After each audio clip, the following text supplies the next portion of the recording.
Anime sind wie ein Restaurantbesuch. Man setzt sich hin und bestellt sein Wunschgericht. Zum Beispiel ein Einstiegsanime als Vorspeise. Also schaut man sich Naruto an. Oder als Hauptgang etwas Gehaltvolleres wie Death Note. Und wer es spicy mag, wird sicherlich glücklich werden mit Interspecies Reviewers. Und als süßen Nachtisch könnte man sich The Dangers in My Heart. Jedes der Gerichte führt einen einzigen Zweck. Sei es eine süße Geschichte, ein füllendes Hauptmahl oder eine kleine Abwechslung. Dandadan hingegen, der Anime, den ich dir heute vorstellen möchte, ist ein Buffet und deckt jedes der bereits erwähnten Speisen ab. Denn in diesem Meisterwerk ist wirklich alles enthalten. Doch worum geht es in der Geschichte überhaupt? Momo Ayase hat kein Glück mit der Liebe, vor allem weil sie auf einen sehr speziellen Typus Jungs steht, die dem Schauspieler Ten Takakura ähneln, jedoch aufgrund ihres Verhaltens eher Probleme bereiten. Um sich vom Liebeskummer abzulenken, hilft sie dem merkwürdigen jungen Okarun aus der Parallelklasse, der dies hingegen als Chance nutzt, um mit ihr über sein Hobby zu reden. Die beiden könnten jedoch nicht ungleicher sein. Er glaubt an Aliens und UFOs, wohingegen sie an das Spirituelle und Übernatürliche glaubt. Dabei halten natürlich beide selbstverständlich das Interesse des anderen für erfundenen Blödsinn. Sie gehen somit einen Deal ein, jeweils einen Ort des anderen zu besuchen, wodurch sich Momo in ein unheimliches altes Schulgebäude begibt, sowie Okarun einen verhexten Tunnel besucht, um den jeweils anderen vom Gegenteil zu überzeugen. Beide werden sich jedoch relativ schnell gewahr, dass sie beide recht hatten. Momo trifft auf eine merkwürdige Gruppe an Aliens, die sie für Experimente verschleppen und ausziehen, wohingegen Okarun eine merkwürdige Hexe begegnet, die an seinem Schlong nippeln möchte. Beide sind alles andere als erfreut darüber und müssen sich aus der jeweiligen Situation retten. Doch wie der Zufall es will, gemeinsam.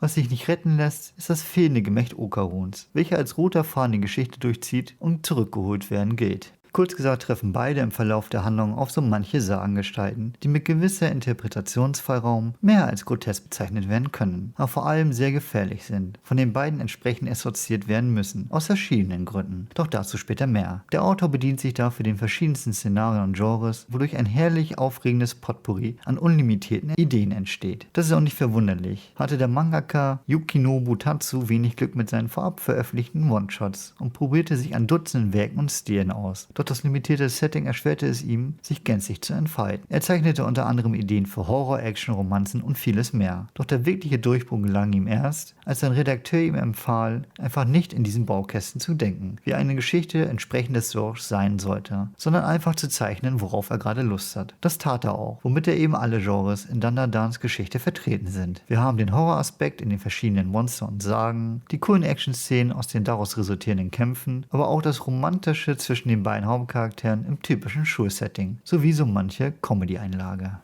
Apropos Charaktere. Die sind eine der vielen Stärken dieser Serie. Okarun ist anfangs der typisch unbeliebte Sonderling in seiner Klasse, mit einem Herz aus Gold, der selbstverständlich seine Schwierigkeiten hat, Mädels zu reden. Erst im Verlauf der Handlung wächst sein Mut, aus sich herauszukommen, weshalb besonders am Anfang Momo das Zepter in die Hand nehmen muss, um die Handlung voranzutreiben. Diese ist sich nämlich schnell gewahr, Gefühle für ihn zu entwickeln, wenngleich der Grund ziemlich lächerlich ist. Nämlich trägt er den Namen ihres Lieblingsschauspielers. Dieser Zufall hat weitreichende Folgen für sie und führt dazu, dass sie immer wieder miteinander Zeit verbringen. Und schnell bemerkt sie, dass mehr hinter den schüchternen Jungen steckt, wenngleich sie selbst durchaus auch schüchtern ist und sich zunächst gegen ihre Gefühle wehren möchte. Die unschuldige Art, wie sie ihn neckt und herumkommandiert, weil sie ihn letztendlich insgeheim nur seine Aufmerksamkeit will, ist wirklich putzig und lässt einen von Anfang an für das Liebesglück der beiden mitfiebern. Vor allem dann, wenn Okarun doch mal etwas Unerwartetes Männliches macht, was ihr Herz zum Kloppen bringt. Momo wird als vollwertiger Charakter etabliert und nicht wie in vielen Shonen-Shows als Liebesinteresse degradiert. Natürlich sind sich die beiden auch nicht immer einig und streiten sich durchaus mal, was zu solch lustigen Momenten wie diesen führt. Wenngleich Okaruns fehlendes Gemächt der Grund ihrer Zusammenarbeit ist, genießen sie die offensichtliche Ausrede, um weiter Zeit miteinander zu verbringen. Die Chemie zwischen dem Duo stimmt und insbesondere Momo punktet stark, wie es bereits Marin Kitagawa aus Dress Up Darling gemacht hat. Ich finde es weiterhin wundervoll, mehr charakterstarke Frauen im Anime zu sehen, die wissen, was sie wollen und dem männlichen Protagonisten in nichts nachstehen, sogar oftmals auch zeigen, wie es richtig geht.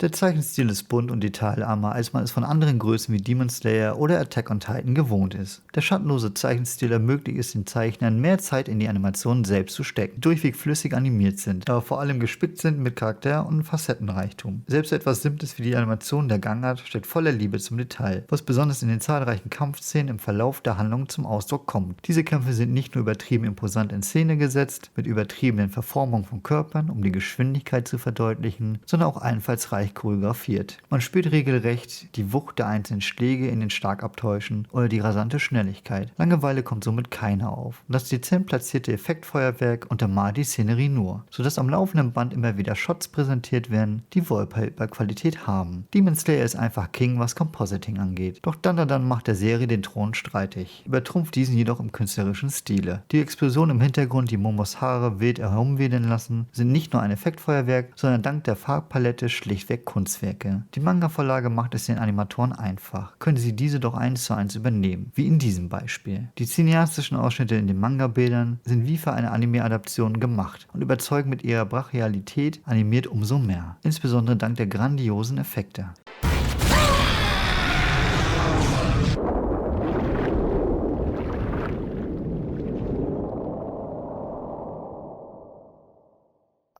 Anders als im Manga fallen die Kämpfe im Anime deutlich länger und ausführlicher aus. Was im Manga wenige Bildausschnitte sind, wird in der Adaption auf mehrere Minuten gestreckt, ohne dass Langeweile aufkommt oder sie überzogen wirken. Es kommt einem eher so vor, als wären diese ausgefeilter. Etwas, das man sich zwar im Kopf mitdachte, aber nie gezeichnet wurde. Statt 1-2 Schläge gibt es eben ganze Schlagabtäusche. Den Kämpfen wird somit mehr Tiefe verliehen. Und seien wir ehrlich, wer regt sich schon darüber auf, dass toll inszenierte Kämpfe lange dauern, wenn dabei so ein Effektfeuerwerk abgeliefert wird. Oftmals wird die Animationsqualität ausschließlich auf die Effekte im Kampf reduziert. Dabei stecken in diesem Anime so viel mehr. Man könnte ganze Videoanalysen machen über die Meme-Gesichter, die einfach sehr lustig sind. Aber was steckt eigentlich dahinter? Das verantwortliche Animationsstudio ist Science Zero, eher klein und nicht wirklich bekannt. Wenngleich die Veteranen so manchen Hit abgeliefert haben, wie Devilman Crybaby, Ping Pong The Animation und die Anime-Adaption von Scott Pilgrim. Allesamt Fanfavoriten, aber nichts, was den Mainstream durchbrochen hat, bis dann gekommen ist und ihren Stil absolut entspricht. Ihre jahrelange Erfahrung sieht man dem Team schnell an, die für die Adaption nahezu alles in-house erledigt haben, womit durchweg eine hohe Qualität sichergestellt werden konnte. Kameraschwenks wie diese hier sind nur eine der vielen Übergänge, die mit Liebe zum Detail das Gesamtbild ergänzen. Auch der Einsatz von Farben macht es einen einfach, der Geschichte zu folgen und untermalt mit Hilfe von fesselnder Musik die furchteinflößenden Geschehnisse. Aliens sind blau hinterlegt, Turbo Granny oder das mystische Rot und Momo erhält ihren Glanz in einem türkisen Farbton, sodass trotz der rasanten Geschehnisse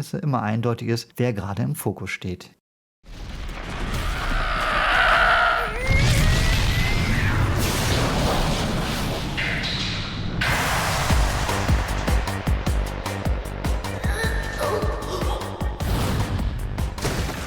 Leider ist nicht alles positiv an diesem Werk, wobei negativ das falsche Wort ist. Gerade der Anfang der Geschichte zeigt Momo gerne halbnackt im Bedrängnis und suggeriert durchaus sexuelle Gewalt, was manche Zuschauer verschrecken könnte und erst im Verlauf der Handlung deutlich seltener vorkommt, aber weiterhin Bestandteil sein wird. Man könnte es als plumpen Fanservice abstempeln und wenngleich diese Kritik zu Teilen auch berechtigt ist, steckt meines Erachtens mehr dahinter. Gerade am Anfang wird Momo von einer sehr schwachen Seite gezeigt, bei der sie eben noch nicht sich wehren kann und dennoch ihren Mann steht oder wohl eher ihre Frau steht. Sie weint nicht oder bettet um Hilfe, sondern wehrt sich gegen das Unheil, das ihr droht. Wenngleich Okarun sie rettet, so braucht dieser ebenso ihre Hilfe mit seinen Problemen. Sogar etwas mehr als sie selbst. Das Ganze hätte man sicherlich auch mit mehr Kleidung zeigen können, doch heutzutage braucht man eben diese Kontroverse zu Beginn, um die Augen der Zuschauer auf sich zu lenken. Wäre Game of Thrones ebenso erfolgreich gewesen, hätte es nicht mit Inzest und Kindermord begonnen. Selbst auf YouTube läuft es nur, wenn man Drama erzeugt, was wirklich schade ist. Dass also Zuschauer sich schlecht fühlen bei diesen Szenen, ist eben auch der Sinn dahinter. Es soll eben unbequem sein und es wäre wirklich schade, wenn jemand deswegen die Serie darauf reduziert und vor allem aufhört weiterzuschauen. Denn die Stärken der Serie sind ganz klar die Rom-Com-Elemente, die zuckersüß sind. Generell kommen im Verlauf der Handlung noch weitere Charaktere zum Cast hinzu, die durchaus ebenfalls attraktiv sind, aber niemals auf ihr bloßes Aussehen reduziert werden. Sie haben schlechte Persönlichkeiten oder sind etwas dorky, kurz gesagt lebhaft und real wirkend, mit ihren Schwächen und Stärken, aber vor allem auch dadurch bestimmt, sich weiterzuentwickeln. Wie ich bereits gesagt habe, kommt Okarun auch mehr aus sich heraus und hat durchaus seine Glanzmomente.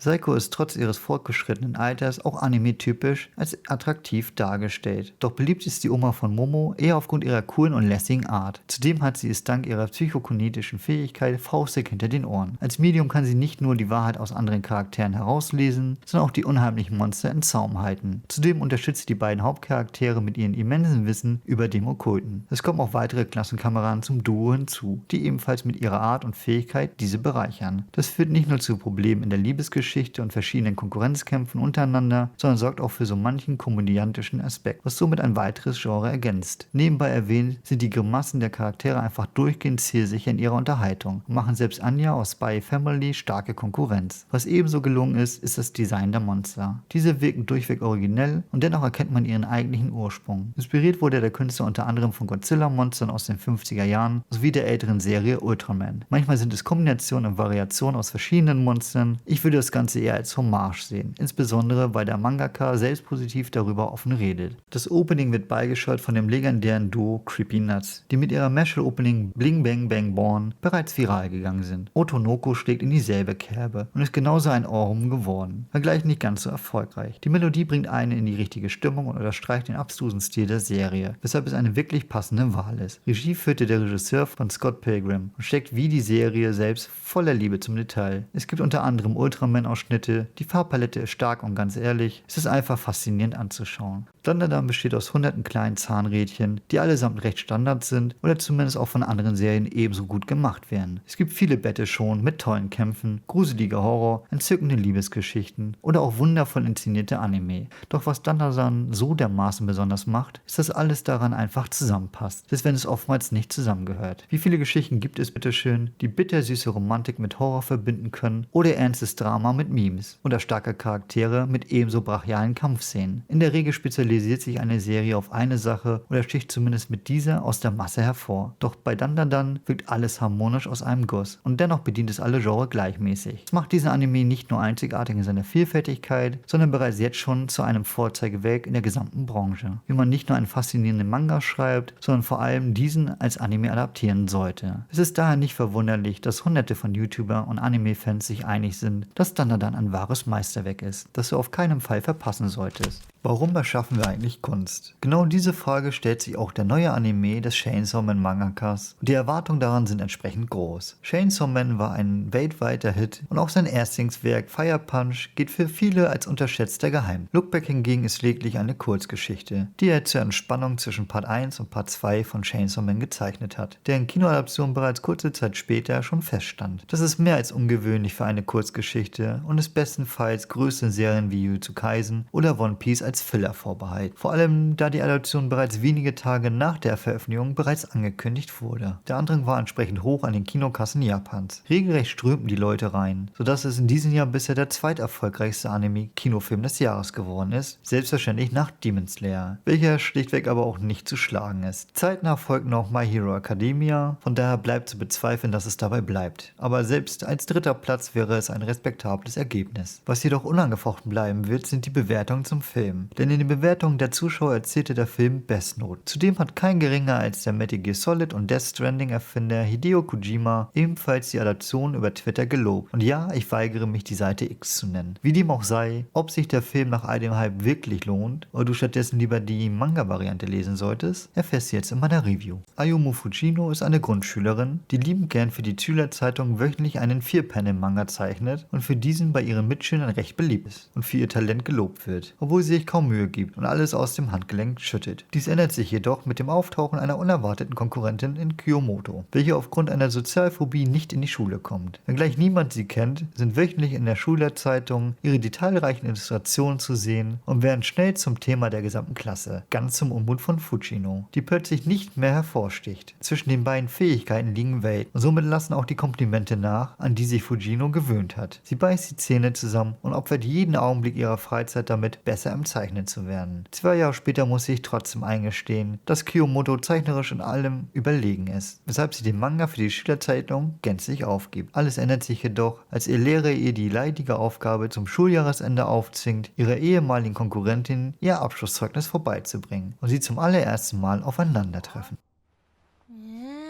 はい。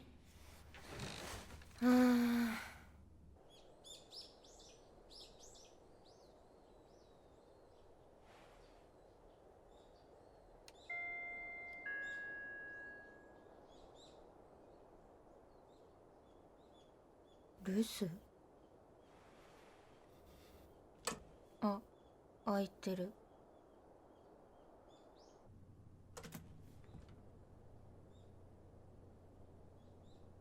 すいません。卒業証書届けに来たんですけど。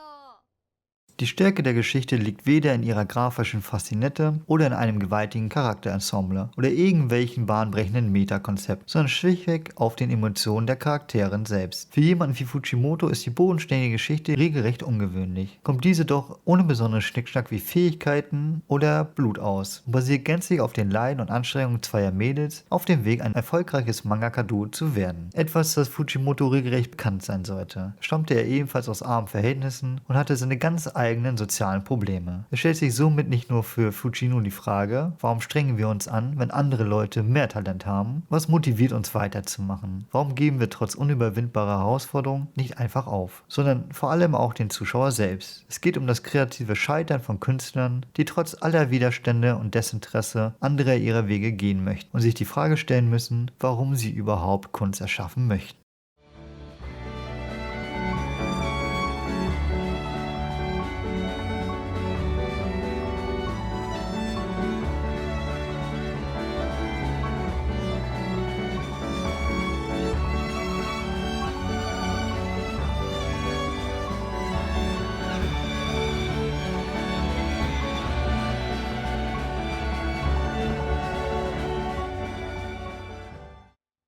Die Geschichte steht und fällt mit den beiden Hauptcharakteren. Fujino mit ihren sozial umgänglichen Art und dem Talent, interessante Geschichten zu entwickeln, im Kontrast zu Kiyomoto, welche keinerlei Freunde hat und ihre gesamte Zeit in den äußerst realistischen und detailreichen Nachzeichnungen von Orten steckt, die sie nie mit eigenen Augen gesehen hat, die sich nichts sehnlicher wünscht, als ihren eigenen Käfig zu entkommen, während Fujino sich ebenfalls über ihre eigenen Schwächen hinaus weiterentwickelt. Der Blick auf die eigenen Fehler und der ständige Vergleich mit anderen, erfolgreicheren Menschen, statt sich auf seine Stärken zu konzentrieren, ist vermutlich für die meisten von uns nachvollziehbar. Die gesamte Geschichte wirkt wie eine Biografie von Fujimoto selbst, der einerseits in seiner Uni-Zeit von anderen gemieden und ausgeschlossen wurde und andererseits aufgrund seiner vielen Misserfolge oftmals aufgeben wollte. Es ist daher verständlich, dass beide Seiten der Medaille so überzeugend und real wirken, sofern man sich darauf einlassen möchte. Die Geschichte ist weder sehr dramatisch noch actiongeladen, sondern regt zum Mit- und Nachdenken an. Aus diesem Grund hat er auch die Namen der Charaktere gewählt, ergeben diese zusammen seinen Namen, Fujimoto.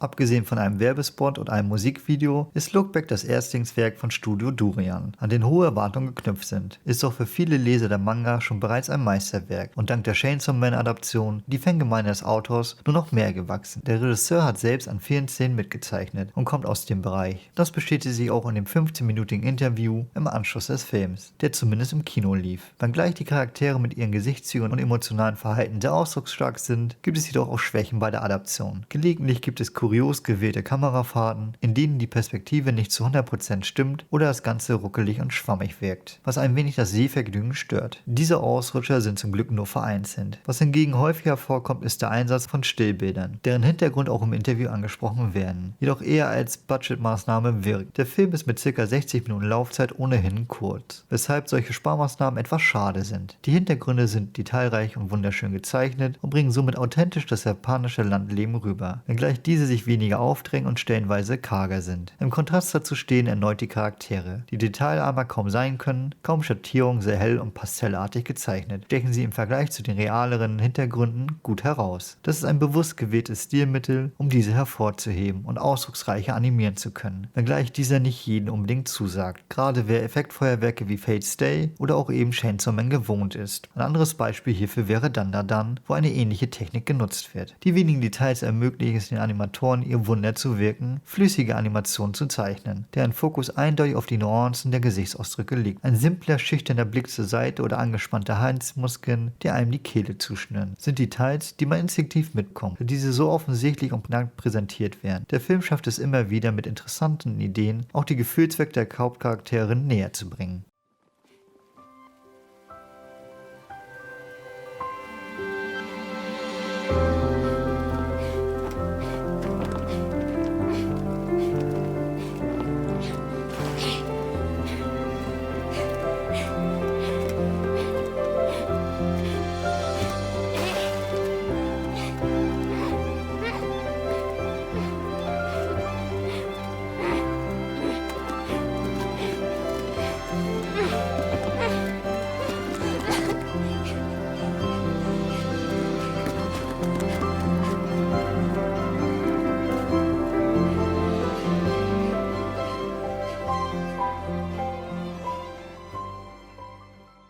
Die Musik untermalt subtil das cineastische Bild und ist stellenweise der Hauptakteur, da es so manche gesprächslose Szenen gibt, in denen die voranschreitende Zeit gezeigt wird. Die ambiente Musik setzt somit die Atmosphäre, in der die Synchronsprecherinnen scheinen können. Trauer, Wut oder auch Verzweiflung ringt mit jedem Satz mit. Die Gespräche sind realistisch geschrieben und dem Alter der Charaktere entsprechen und lassen Anime-Ausdrücke wie Uwu glücklicherweise vermissen, was der Immersion natürlich hilft. Auch das gelegentliche Stottern von der sozialen unbegabten Kiyomoto unterstreicht ihre charakterliche Entwicklung. Die beiden Synchronsprecherinnen kommen auch zu Wort im Abspann. Der Film fällt mit einer Laufzeit von 60 Minuten recht kurz für ein Kinovergnügen aus. Dennoch sollte man eher froh sein, dass die Adaption dem Original treu geblieben ist. Jedoch einige Szenen etwas ausgeschmückter wurden. Vor allem das Ende ist etwas runder und weniger abrupt im Vergleich. Ich persönlich bevorzuge knackige 60 Minuten als langweilige 2 Stunden. Weitere Ergänzungen sind Easter Eggs aus dem Chainsaw Man Universum, die Fans vermutlich auffallen werden. Was sie dennoch nicht zur Gänze auf den Bildschirm bringen konnten, ist die raue Art seiner Zeichnung anhand der Schraffierung. Die Szenerie wirkt daher in den traurigen Momenten nicht nur düster, sondern sorgt einem regelrecht das Leben aus, wodurch diese dramatischen Momente einen noch mehr herunterziehen. Ebenso übertreibt Fujimoto die Emotionen seiner Charaktere. Im Anime erröten die Charaktere leicht, wohingegen im Manga ihr gesamtes Gesicht verdeckt wird von den Schraffierungen. Zudem ist im Manga das Gegenteil zu bemerken, wo die Charaktere deutlich detailreicher als die Hintergründe illustriert sind und somit die Geschichte den Fokus auf die Charaktere legt.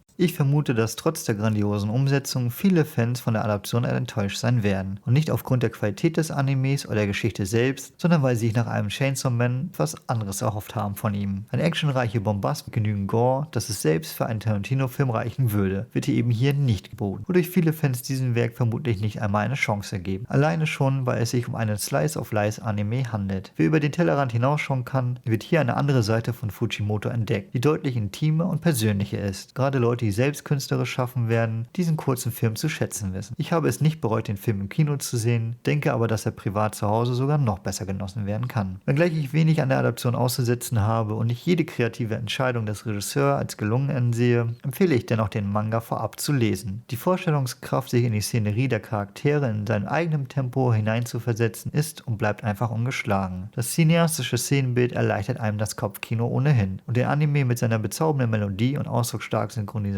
bleibt auch trotz der bekannten Geschichte weiterhin sehenswert. Vor allem, wenn man die Geschichte selbst kennt, kann man sich besser auf die Details außerhalb dieser einlassen. In diesem Sinne ist es schwer zu sagen, ob die Adaption ebenfalls ein Meisterwerk ist. Für viele, die selbst zeichnen und kreativ sind, wird es eins sein. Für alle anderen ist es dennoch zumindest lohnenswert zu schauen. Gerade eben, weil es kein typischer Anime ist. Wer Brot möchte, muss dafür bezahlen. Wer Geld möchte, muss dafür arbeiten gehen. Alles im Leben hat seinen Preis. Doch was ist der Preis für die Wahrheit? Selbst heutzutage sind Themen wie Fake News mit KI-generierten Deepfakes, aber vor allem Falschinformationen ein heikles Thema. Damals im Mittelalter war dem ebenso. Und genau davon handelt der Anime, den ich dir jetzt vorstellen möchte. Die Geschichte ist angesiedelt im fiktiven Land P, inspiriert von Polen in der Zeit des Mittelalters. Das alleine ist bereits ein originelles Setting für alteingesessene Anime-Fans, die mal etwas anderes sehen wollen als den nächsten Battle-Shonen-Manga oder noch ein Isekai, wenngleich natürlich auch nichts dagegen spricht. Das Leben zur damaligen Zeit war harsch, Bildung für viele schlichtweg nicht möglich und die Kirche kontrollierte so ziemlich alles, vor allem das Wissen über die Weltanschauung selbst. Die wohl bekannteste Geschichte aus meiner Schulzeit ist der jahrelange Kampf der Kirche gegen die Theorie, dass die Welt nicht der Mittelpunkt des Universums ist. Blasphemie, der etwas anderes behauptet, wenngleich wir es heute besser wissen. Raphael ist mit 12 Jahren der Protagonist der Geschichte. Er besitzt das Privileg, die Klosterschule zu besuchen. Er ist ein munteres, aufgewecktes Kind, dem es nach Wissen geht und entsprechend der beste Schüler der Klasse ist. Regelrecht ein besserwisserischer Streber. Nach einem Fehler seines Mitschülers erklärt er nach Maßstäben der Kirche,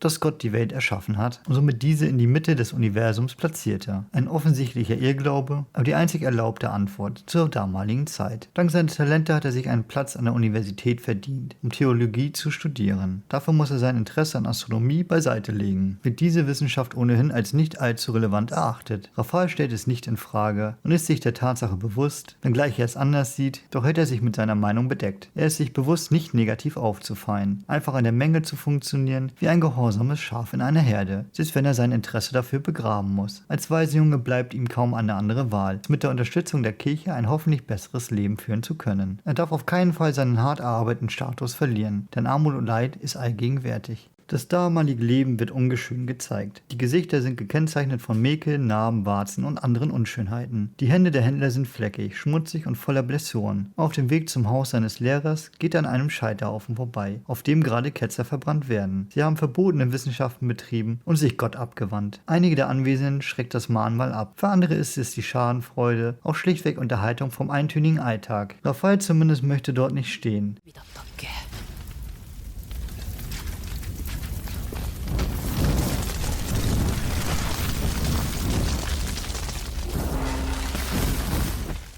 Beim Haus des Lehrers angekommen, bittet dieser ihn, einen alten Bekannten abzuholen. Der Fremde wurde bereits für seine Verbrechen bestraft und ist jetzt geläutert. Aus ihm ist jetzt wieder ein treuer Diener der Kirche geworden. Der Weg dahin war wahrlich kein leichter, geschweige denn, dass er sanft vonstatten ging. Novak ist ein Inquisitor für die Kirche und die ausführende Hand Gottes, der die Schafe auf den rechten Weg zurückholt und in seinem Fall durchaus auch mit Gewalt und Schmerz. Es wird ungeschönt gezeigt, wie er einem Sünder die Fingernägel herauszieht, um ihn zum Reden zu bringen. Erst ist der Gefangene widerspenstig, aber als Novak erklärt, dass der Vorteil von Nägeln ist, dass diese nachwachsen und er den letzten 68 Nägel gezogen hat, ist dessen Wille trotzdem schnell gebrochen. Der Ketzer verlor jegliche Hoffnung. Es wird nicht das letzte Mal sein, dass der Inquisitor eine reale Bedrohung im Verlauf der Geschichte darstellt, sondern er erweist sich als erste wirkliche Gefahr. Zurück zu Raphael, hat dieser den Fremden empfangen. Der Fremde erkennt kinderleicht Raphaels gestelltes Lächeln, als könnte er direkt in seine Seele blicken. In einer Seitengasse bedroht er Raphael mit einem Messer und offenbart sein narbenverzogenes, geschändetes Gesicht. Er erpresst Raphael und benötigt dessen Hilfe bei seiner Forschung. Das Alter und die Folter haben sein Sehvermögen eingeschränkt. Da muss Raphael für ihn die Dinge notieren, doch vor allem den Sternenhimmel beobachten. So viel zum Thema geläutert und ein treuer Diener Gottes. Raphael hat Angst. Verläuft das doch gerade nicht alles nach seinem Plan. Der Fremde mit dem Namen Hubertus sieht nicht nur durch Raphaels Maske, sondern erkennt auch dessen Neugierde nach Wissen. Er verspricht ihm nachts einen Platz zu zeigen, an dem man die Sterne am besten beobachten kann, um ihn für seine Seite zu gewinnen. Die Szenerie springt zum klaren Nachthimmel mit den funkelnden Sternen fernab der Stadt. Der Ausblick ist atemberaubend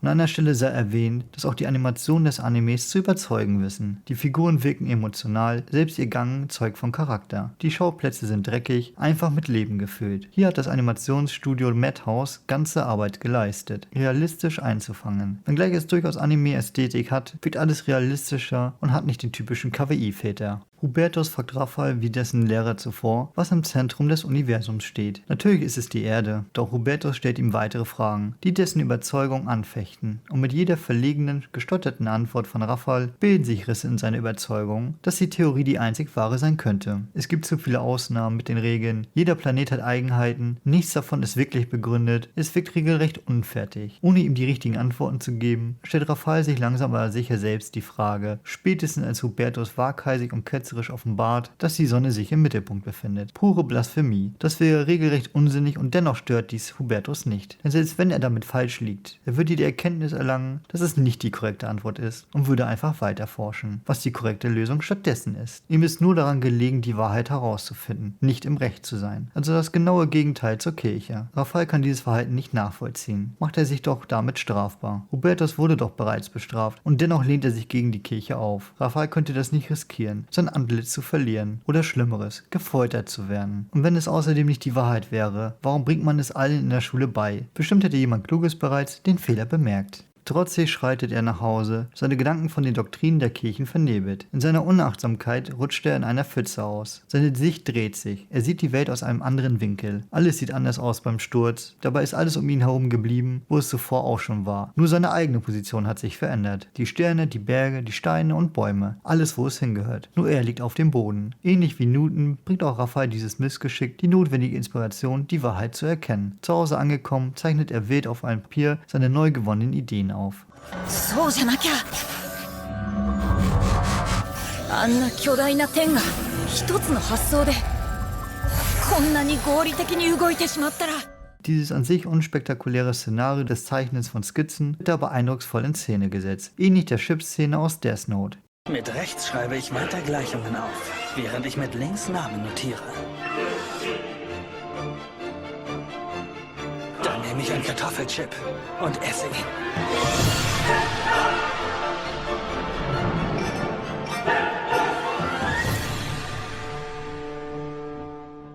die Feder fetzt übers Papier, die Formen ergeben mehr und mehr Sinn, das Ganze orchestral begleitet, als wäre es ein epischer Kampf. Das Ergebnis ist ein einheitliches Konzept, das für alle Planeten geht, simplen Regeln folgt, sowie elegant und einfach ist, kurz gesagt sich realistisch anfühlt, ohne weitere Fragen offen zu lassen. Der Bann ist gebrochen und er weckt etwas in ihm, das er jahrelang unterdrückt hat. Begierde, mehr über die Welt zu erfahren, als ihm von Älteren gesagt wird, sich und sein Umfeld letztendlich in Frage zu stellen. Das Glück währt jedoch nicht lange. Hubertus steht unter Beobachtung der Kirche, dabei entdeckt Urwag auch die ketzerischen Zeichnungen dieser fanatischen Idee im Bücherschrank von Raphael am nächsten Morgen. Vielleicht war es Zufall, vielleicht war es Pech, aber was feststeht ist, dass Raphael der Ketzerei angeklagt wird, wenn er sich nicht schnell herausreden kann. Seine Kehle schnürt sich vor Angst zu. Auch nur ein falsches Wort könnte ihm bereits das Leben kosten. Dieser Stress ist Raphael nicht gewohnt und Lügen kein Ausweg. Nowak beobachtet ihn ganz genau. Er kennt jegliche Lüge. Hubertus erscheint und gibt zu, die Zeichnung angefertigt zu haben. Er hätte sie im Kinderzimmer versteckt, in der Hoffnung, dadurch nicht entdeckt zu werden. Eine klare Lüge, wie wir und auch Raphael wissen. Auch Nowak zweifelt an der Geschichte, denn warum sollte jemand dieses Verbrechen so leichtfertig zugeben? Steht den Schuldigen doch für erneute Ketzerei der sichere Tod bevor. Er akzeptiert zunächst das Schuldgeständnis. Ehe Hubertus abgeführt wird, übergibt er Raphael noch ein Geschenk, doch vor allem eine zweite Chance, mehr über die Welt zu lernen. Fortan wird Hubertus Erbe auf ihn lasten, dessen Forschung zu beenden. Somit beginnt eine lange neue Reise für ihn. Man hört es sicherlich heraus, dass dieser Anime mich überzeugt hat. Nicht nur bietet dieser erfrischend neues Material abseits vom Standard, sondern ist ebenfalls exzellent umgesetzt. Die Qualität ist hervorragend, die Geschichte bleibt weiterhin spannend, düster und besitzt den Mut, Waghalsiges zu wagen, wie den Tod des Lehrmeisters. Unterstrichen wird der Spaß von ominöser Musik, die sich nicht nur pompös in den Vordergrund stellt, sondern das Bild bereichert. Der Anime ist eindeutig ein unerwarteter Hit für mich geworden, den du unbedingt nicht verpassen solltest. Die erste Folge des Animes The Elusive Samurai beeindruckte mit wahnsinnig guten Animationen und kreativen Szenen. Genauso muss Anime sein. Und somit war es nicht verwunderlich, dass diese Szenen meine TikTok For You Page und Instagram Reel füllten. Der zugrunde liegende Manga stammt von keinem geringeren als Yusei Matsui, dem Mangaka des weltbekannten Assassination Classroom. Verantwortlich für die Anime-Adaption ist das ebenso beliebte Cloverworks Studio, die schon oftmals einen starken Start hinlegten, aber ebenfalls für ihre eher enttäuschenden Enden bekannt sind, wie es der Fall war bei Wonder Egg Priority oder der zweiten Staffel von Promised Neverland. In dieser Rezension zeige ich dir, ob es sich lohnt, den Anime zu schauen oder ob dieser eher eine Bruchlandung hingelegt hat. Die Geschichte spielt im Japan des 14. Jahrhunderts. Eine Zeit voller politischer Intrigen und blutiger Kriege. Der Protagonist, Tokiyuki Hojo, ist ein junger Erbe des Kamakura-Shogunats, der nach dem Sturz seiner Familie in Ungnade gefallen ist. Er ist gezwungen, sich von seinen Feinden zu verstecken und zu fliehen, während er einen Weg sucht, seine Familie zu rächen und sein Erbe zurückzugewinnen. Diese Prämisse ist nicht nur spannend, sondern auch tief verwurzelt in der tatsächlichen Geschichte Japans, was dem Anime seine Authentizität verleiht. Obwohl die Handlungsstränge fiktiv sind, basieren sie auf realen historischen Ereignissen und Persönlichkeiten, was für Japan-Enthusiasten einen zusätzlichen Reiz ausmacht. Matsui ist bekannt für seine Fähigkeit, komplexe Charaktere und tiefgründige Geschichten zu erschaffen, womit er die Geschichte rund um die letzten Überlebenden des Hojo-Clans zum Leben erweckt. Hierfür hat er akribisch recherchiert, um sicherzustellen, dass die Darstellung des mittelalterlichen Japans authentisch ist. Und diese Sorgfalt zeigt sich in jeder Episode. Von den detaillierten Kostümen und Waffen bis hin zu den politischen Intrigen und Schlachten. Alles fühlt sich echt an, als ob wir einen Blick in die Vergangenheit Japans werfen würden.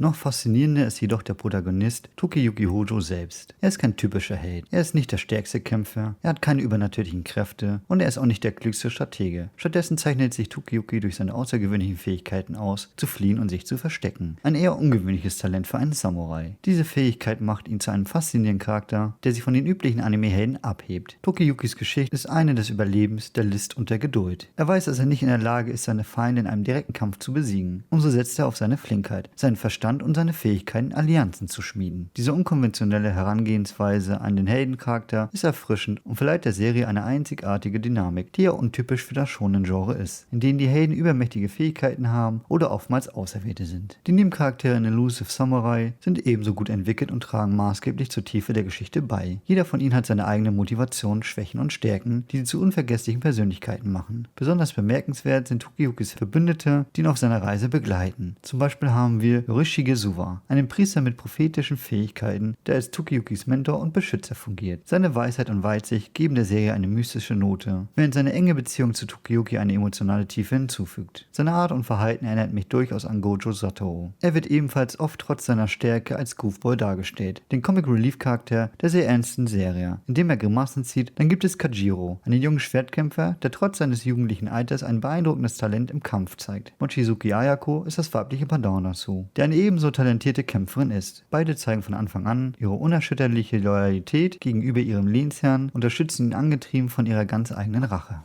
Im Verlauf tauchen zu diesen noch viele weitere Charaktere auf, die uns auf der Reise begleiten werden. Jeder von ihnen besitzt ein anderes Talent, von denen nicht jeder das Ende miterleben wird. Diese besonderen Fähigkeiten werden auch gebraucht, denn die Feinde sind ebenso bestückt mit unaufhaltsam wirkenden Stärken, wie das perfekte Gehör oder unglaublichen Bogenkünsten. Zuweilen driftet die Geschichte dabei ins Mystische ab und wirkt durchaus wie Zauberkraft. Zum Beispiel als ein Charakter nahezu perfekt die Gestalt von einer anderen Person annimmt. Das untergräbt zwar etwas die Authentizität des historischen Settings, ich hingegen habe es mehr als stilistisches Mittel gesehen, was zumindest meinem Sehgenuss nicht geschadet hat. Natürlich wäre kein Meisterwerk ohne eine herausragende visuelle Darstellung vollständig. The Elusive Samurai glänzt mit einer atemberaubenden Animation, die sowohl in den actiongeladenen Szenen als auch in den ruhigen, emotionalen Momenten beeindruckt. Aber lass dich selbst von dieser Szene aus der ersten Folge überzeugen.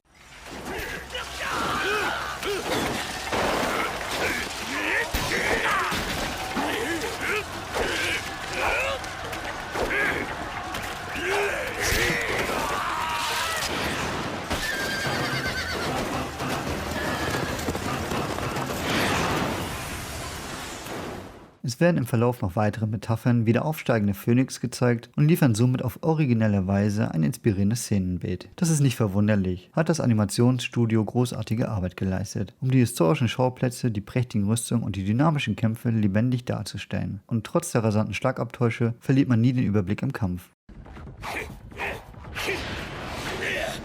しかもどこか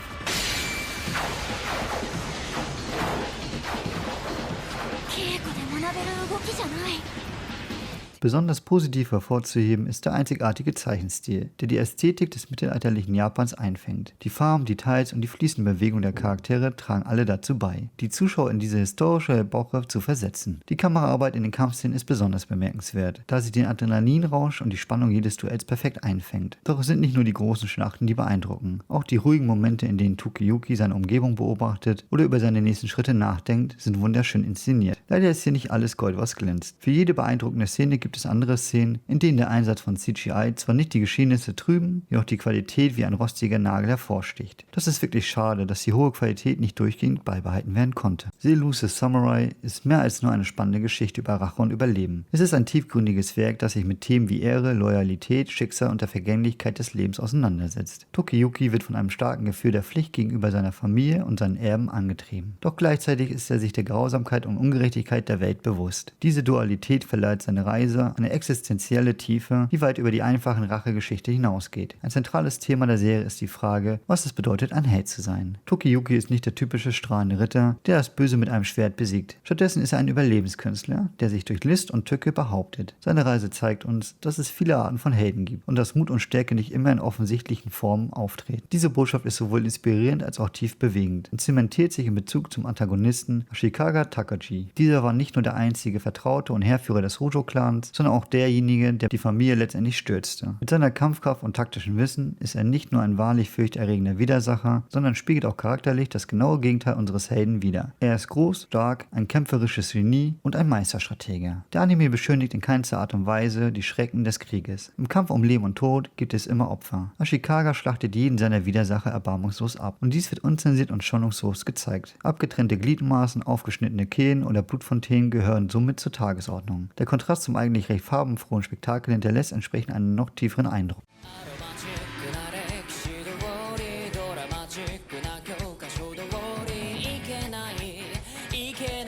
Das Opening ist zudem wahrlich ein Banger-Song, das mit dem kunterbunten Intro deutlich zeigt, was von der Serie zu erwarten ist. Der Einsatz von gemäldenartigen Hintergründen ist ebenso faszinierend.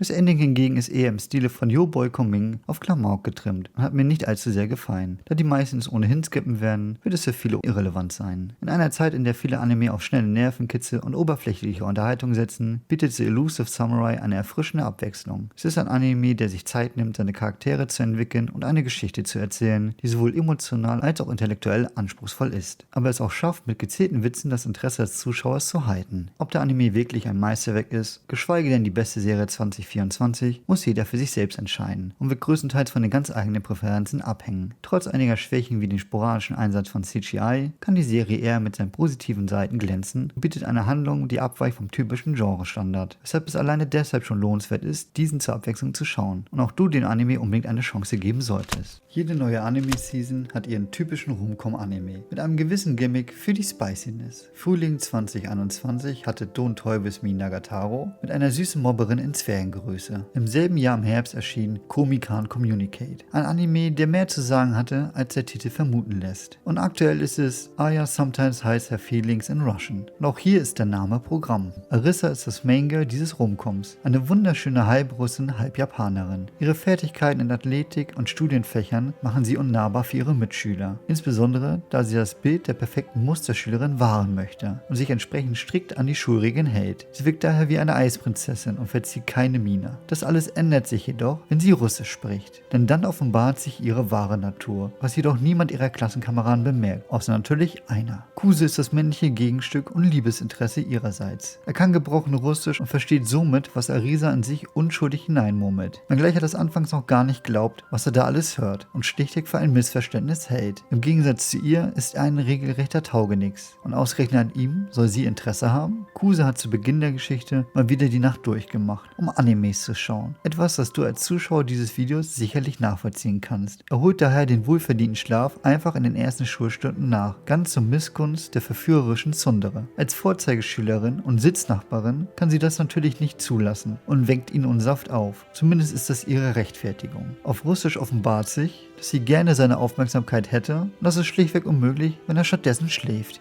Genau so geht auch der Verlauf des Vormittags weiter, als Kuse sein Schulbuch vergessen hat und sie am Tisch zu ihm heranrückt. Als er mal wieder tagträumerisch dem Unterricht nicht folgt, vom Lehrer aufgerufen wird, deutet sie mit dem Finger auf die richtige Lösung, nur um ihn letztendlich doch nur zu verarschen. Die engelsgleiche Erscheinung geht nicht für Kuse. Liebt sie es auch diesen zu necken und gibt anschließend selbst die korrekte Antwort ab. Der Rest der Klasse bemerkt diese süßen Spielchen zwischen den beiden natürlich nicht. Als sie ihn anschließend auf Russisch als süß bezeichnet, kommt Kuse gar nicht mehr zurecht und versteckt sich in seinem neuen Handy-Gacha-Spiel, in dem er versucht, eine super rare silberhaarige Fuchsgöttin zu ziehen, weswegen Arisa kurzerhand eifersüchtig wird, da er lieber ihr die Aufmerksamkeit schenken sollte, vor allem, wenn er auf silberhaarige Mädels steht, dass insbesondere die russischen Sätze in ihrem Akzent besonders süß sind. Bei der Betonung kann man doch nur dahin schmelzen.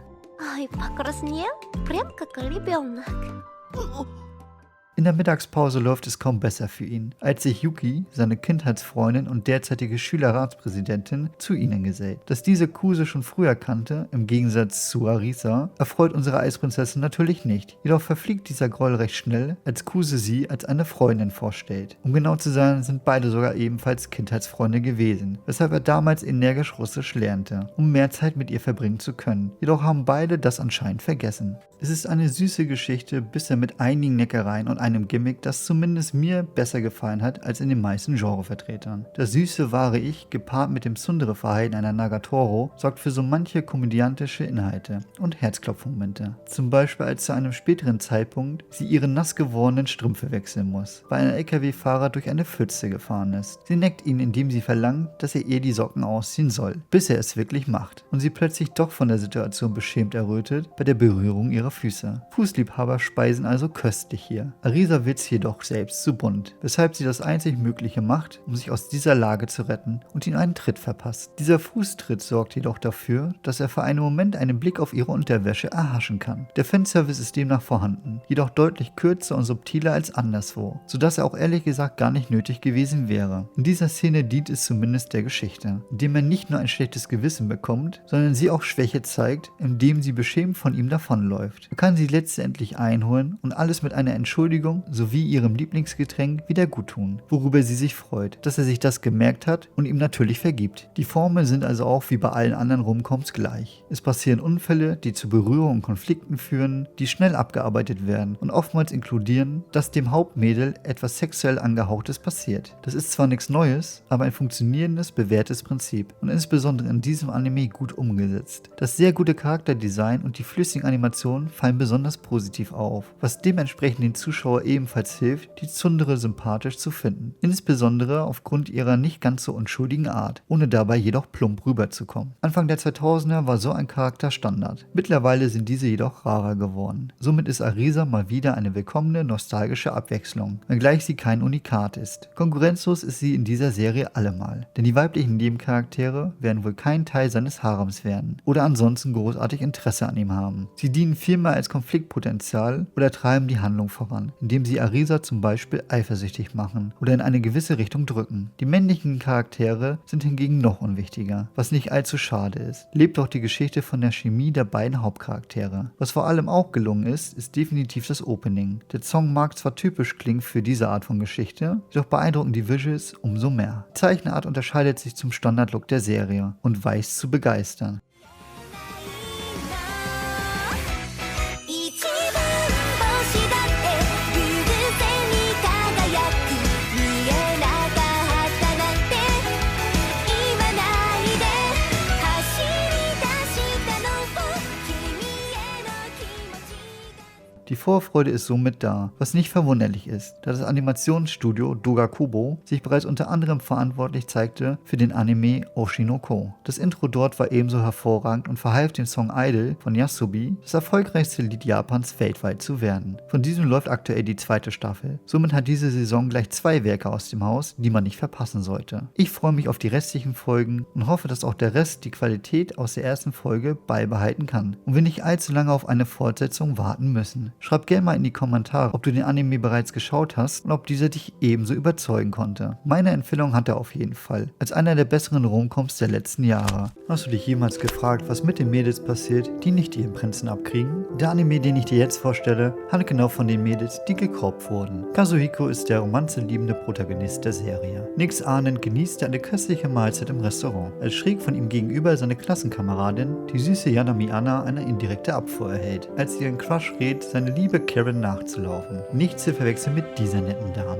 Er verlässt das Restaurant, um sie einzuholen. Das wirkt recht süß, bis Anna sich als Belohnung einen indirekten Kuss gönnt und aus seinem Strohhalm trinkt. Das alles geschieht unter den schockierten Blicken von Kazuhiko, der nicht glaubt, was er gerade sieht. Sie bemerkt das ebenso und er fühlt sich ertappt. Aber daraufhin hat er Anna an der Backe. Sie setzt sich zu ihm und schüttet ihm ihr leidgeplagtes Herz ungefragt aus und genießt ihr Fresskoma, nur um letztendlich festzustellen, nicht genügend Bargeld dabei zu haben, wodurch auch dieser die Rechnung begleichen darf. Wenn das noch nicht schlimm genug ist, kommt es am nächsten Tag in der Schule nicht besser für die beiden. Ihr Crush kommt wirklich mit ihrer besten Freundin Karen zusammen. Was sie einerseits freut, wünscht sie doch den beiden alles erdenkliche Gute. Doch muss sie fortan unter ihrer super lovely Liebesglück leiden. Denn die beiden wissen nichts von ihren wahren Gefühlen und laden sie daher entsprechend als drittes Rad zu jeglichen ihrer Dates ein. Auf dem Programm steht gemeinsam essen gehen, Karaoke-Abende und vieles mehr. Und das hängt Anna buchstäblich zum Hals raus. Daher zeigt sie auch in memeable Gesichtsausdrücken, wie sie Anja nicht besser könnte, die einen nicht nur mitfühlen lassen, sondern einem auch echt zum Lachen bringen. Wer will schon seinen Crush mit einer anderen glücklich sehen, wenngleich man es ihm natürlich gönnt. Ich kann ihr Problem sehr gut nachvollziehen. Sie versteckt sich daher von dem zum Würgen süßen Pärchen auf der Notausgangstreppe der Schule. Kazuhiko natürlich mit im Schlepptau. Um bei ihm ihre Schulden zu begleichen, würde sie wirklich alles machen. Kazuhiko stellt sich schon alles Erdenkliche vor. Wer jedoch edgy Momente erwartet, wird enttäuscht. Hier handelt es sich um einen süßen Homecom-Anime ohne Schmuddelzeug. Sie begleicht ihre Schulden, indem sie ihm täglich ein Bento kocht. Am Anfang gibt sie ihm noch richtig viel Fleisch und andere Köstlichkeiten ab. Doch im Verlauf der Geschichte verkommen ihre selbst zubereiteten Mahlzeiten zu einem großen Haufen Reis. Der Wandel ist nicht nur amüsant, sondern sorgt auch dafür, dass beide weiterhin genügend Gründe haben, um sich zu treffen. Sie wird nicht die einzige Schülerin dieser Schule mit Liebeskummer bleiben, um die sich Kazuhiko kümmern muss. Shikakumari ist wie er ebenfalls Mitglied im Literaturclub und steht auf den ehemaligen Clubleiter, der gelegentlich noch vorbeikommt. Sie ist eher ein schüchterner Bücherwurm und steigert sich otakuhaft in ihre Wahnvorstellung, indem sie Fanfics über ihn schreibt. Kaju, die Schwester von Kazuhiko und der obligatorische Bruderliebhaber. Naja, ganz ohne Inzest geht es scheinbar nicht in eine Anime. Doch sind ihre Gefühle zumindest am Anfang nicht allzu romantisch angehaucht, sondern eher von Sorge getrieben. Ihr Bruder ist nicht sonderlich beliebt, aber es wird sich in diesem Harem offensichtlich noch ändern, ganz zu ihrer Missgunst. Die letzte im Bunde ist die athletische Lemon Yakishio, die an einem ihrer Senpais Interesse hat. Sie ist eine frohe Natur und der typische Airhead der Gruppe. Am Anfang schaut Anna noch mitleidig auf sie herab, dass ihre unerfüllte Liebe ähnlich der ihren bald enden wird, was auch genauso eintrifft, sodass auch diese sich bei Kazuhiko ausheult. Natürlich wird einem Pseudo-Harem wie dieser besonders von den entsprechenden Waifus getragen. Shika und Lemon mangelt es am Anfang der Geschichte noch etwas an Persönlichkeit oder herausragenden Momenten. Vielleicht steht ihnen auch einfach Anna die Show. Sie ist mit Abstand mein Favorit aus der Gruppe. Ihr trockener Humor und subtile Art sind einfach faszinierend. In der zweiten Folge bietet sie zum Beispiel der traurigen Lemon-chan etwas zu essen an. Jedoch nimmt sie dafür ausschließlich etwas von Kazuhikos Portion. Hatte ich eigentlich erwähnt, dass dieser Anime nicht edgy ist? Vielleicht muss ich das zurücknehmen. Denn die Szene in Episode 2 mit der überhitzten Lemon-chan ist durchaus hot, im wahrsten Sinne des Wortes. Trotz der gelegentlichen sexuellen Anspielungen bleibt alles auch eher harmlos und untermalt eher den Humor der Absurdität solcher Szenen. Ganz ohne freizügige Haut geht es dennoch nicht. Zumindest ist es mir nicht negativ aufgefallen. Vor allem nicht, dass Episode 3 eine Beach-Episode ist. Vielleicht habe ich mich auch einfach dran gewöhnt.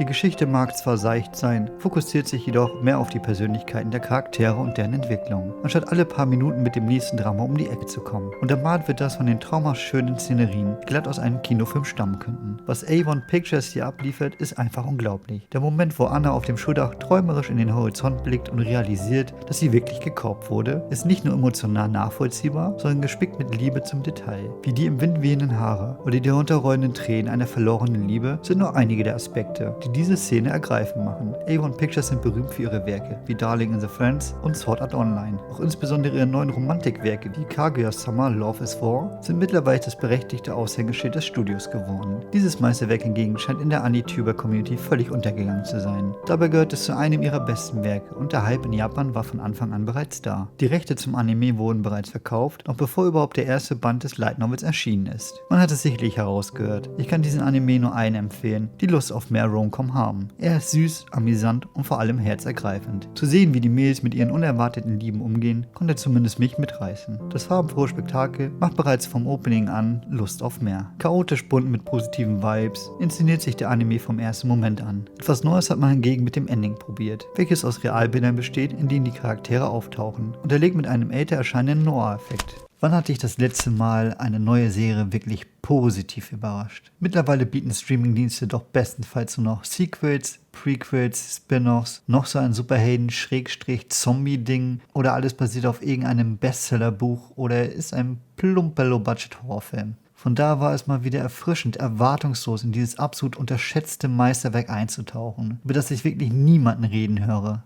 Mach dich also bereit, mit mir in die Tiefen dieser blutrünstigen Rachegeschichte abzutauchen. Diese hat es wahrlich in sich.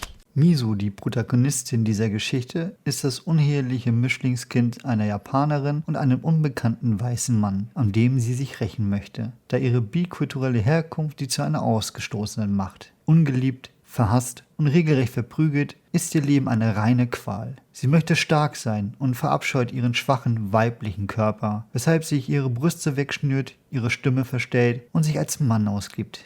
Ihre wunderschönen blauen Augen versteckt sie hinter einer orangen Brille. Die einzige Vertrauensperson ist der Schmiedemeister Eiji, für den ihr andersartiges Aussehen aufgrund seiner Blindheit bedeutungslos ist. Mit einem harten Training und so mancher Rauferei erlernt sie das Kämpfen. Nicht wie ein Samurai mit ehrenhafter Tugend und Sitte, sondern durchs blanke Überleben. Ständig mit dem Ziel der Rache vor Augen, ist ihr kein Mittel zu unehrenhaft. Nachdem sie alt genug ist, verlässt sie ihren Meister und begegnet auf ihrer Reise als erstes Ringo, den Sohn eines Soba-Restaurantbesitzers. Studenten besitzt er seit seiner Geburt zwar Armstümpfe und kämpft wie sie ebenso mit Schmähung in dieser rigiden Gesellschaft. Dennoch trübt es nicht sein reines Herz und erweist sich im Verlauf der Geschichte nicht nur als treuer Diener, sondern auch als Freund, den sie dringend braucht. An jeder Ecke lauern nämlich Mörder, Soldaten und Assassine. Einer stärker und furchteinflößender als der vorherige. Der Weg zur Rache ist ein steiniger, doch vor allem blutiger.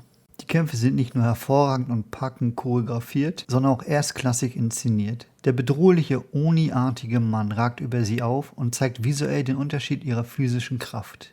Nur ihre Flinkheit und Cleverness gibt ihr überhaupt eine Chance, die Begegnung zu überleben. Anders als in den meisten Geschichten, wo die Heldin geschützt ist von Plattarmor, ist Miso wahrlich keine unverwundbare Heldin und kriegt dies regelmäßig schmerzhaft zu spüren. Schnittwunden oder Gehirnerschütterungen sind das Resultat jedes Kampfes und gegebenenfalls ihr Handicap für die nächsten Herausforderer. Da heißt es Zähne zusammenbeißen, auch den nächsten Feind besiegen, denn die Zeit kämpft gegen sie. Der Gore-Faktor dieser historischen Schwerkämpfe wird ungeschönt gezeigt, ohne diese gleichzeitig zu glorifizieren. Wer ums Überleben kämpft, nimmt in Kauf, ein Stück von seinem Finger oder Ohr zu verlieren, solange es letztendlich den Sieg bringt. Umso mehr Narben der Gegenüber hat, umso mehr Kämpfe hat er bereits überlebt. Mäkel wie Narben oder fehlende Augen hat ohnehin jeder Charakter in dieser Welt und erinnert mich stark an Avatar: The Last Airbender, insbesondere wie normal die Geschichte damit umgeht, regelrecht natürlich. Zum Beispiel die Schwäche von Ringo, keine Hände zu haben, wird nicht beschönigt, denn er kämpft regelmäßig mit dieser Problematik und dennoch verliert er in keinem Augenblick den Lebenswillen, seinen Traum zu verwirklichen, ein großer, ehrenhafter Samurai zu werden. Ihr blinder Schmiedemeister hingegen ist trotz seiner Beeinträchtigung der anerkannteste Schmied in der Gegend und erschafft die legendärsten Schwerter. Wenngleich ihre Herkunft Miso erst zur Rache verleitet, lässt sie sich als weiblicher Bastard trotz aller Umstände und Hindernisse nicht von ihrem Ziel aufhalten.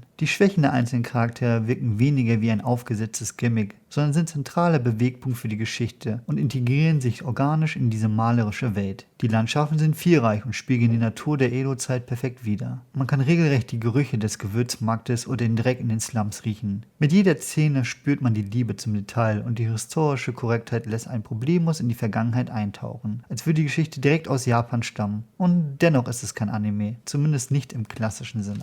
Animiert wurde das Ganze nämlich von dem französischen Studio Blue Spirit Production, die mir zuvor unbekannt waren. Abgesehen von der Mithilfe bei einigen Folgen für Marvels What If, haben diese eher an zahlreichen Kinderserien gearbeitet. Nicht einmal einen Wikipedia-Eintrag gibt es für dieses unbekannte Studio. Umso überraschender ist das Erscheinen dieser Original-Serie, ohne existierende IP, das völlig im Kontrast zu den bisherigen Werken steht. Seit wann sind eigentlich französische Animationsstudios so unglaublich gut? Auch die Macher von Riot's Arcane Fortige sitzen quasi nebenan. Genau wie diese ist Blue Spirit Productions spezialisiert auf CGI-Animationsfilme. Der Cel-Shading-Look für diese grimmige Animationsserie ist zwar neu für das Studio selbst, trifft aber perfekt das historische Setting und überragt japanische Eigenproduktionen wie Ghost in the Shell, SAC 2045 bei weitem. Die Animationen sind nicht nur flüssig, sondern auch in Gegnermengen individuell, alles wirkt lebendig.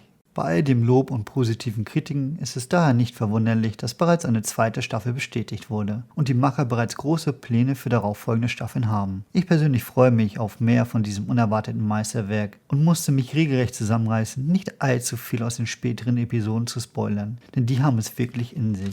Bist du ein einsamer Nerd, der den ganzen Tag nur zu Hause sitzt, vielleicht sogar im Homeoffice arbeitet, danach Anime guckt, stundenlang zockt und gelegentlich sich mit Fastfood vollstopft? Du glaubst, dass auf magische Art und Weise plötzlich eine wunderschöne Frau im Cosplay vor deiner Haustür erscheint? Dann besteht Hoffnung für dich. Genau so beginnt nämlich der brandneue Romcom-Anime You Are My Servant. Hitoyoshi fristet sein Dasein allein. Seine Wohnung ist unaufgeräumt, regelrecht messihaft. Er selbst ist ein Langschläfer, der erst gegen Mittag zum ersten Mal überhaupt aufstehen muss, als es unerwartet an der Tür klingelt. Dort steht eine junge Frau namens Yuki, gekleidet in einem Dienstmädchen-Outfit, mit der Bitte, sie als solche einzustellen. Ohne nachzudenken, lässt er sie herein und fragt sie, welche beruflichen Erfahrungen sie mitbringt, ob sie bereits in diesem Job gearbeitet hat. Mit einem sehr seriösen Gesichtsausdruck erklärt sie, dass ihr Talent in Auftragsmorden und Verhören liegt, also so gar nichts mit ihrem gewünschten Beruf zu tun hat. Sie kam hierher basierend auf einer Empfehlung seines Großonkels, ältester Sohn seiner Cousine 3. Grades, zweiter Frau, also nicht einmal annähernd ein Bekannter. Vermutlich sogar ist das alles nur ausgedacht. Yuki ist alles andere als seriös. Daher muss Hitoyoshi sie loswerden. Ohne sie zu verärgern, hat er doch etwas Angst vor ihr.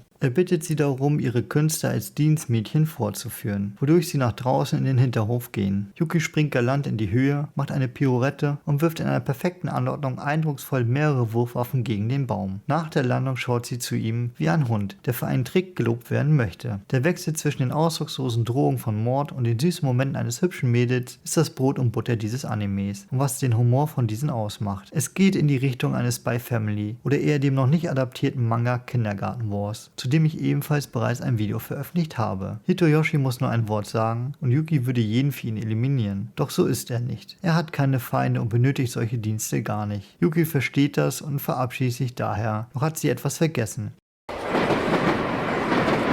Hitoyoshi läuft ihr hinterher, dabei wird er fast von einem LKW isekait.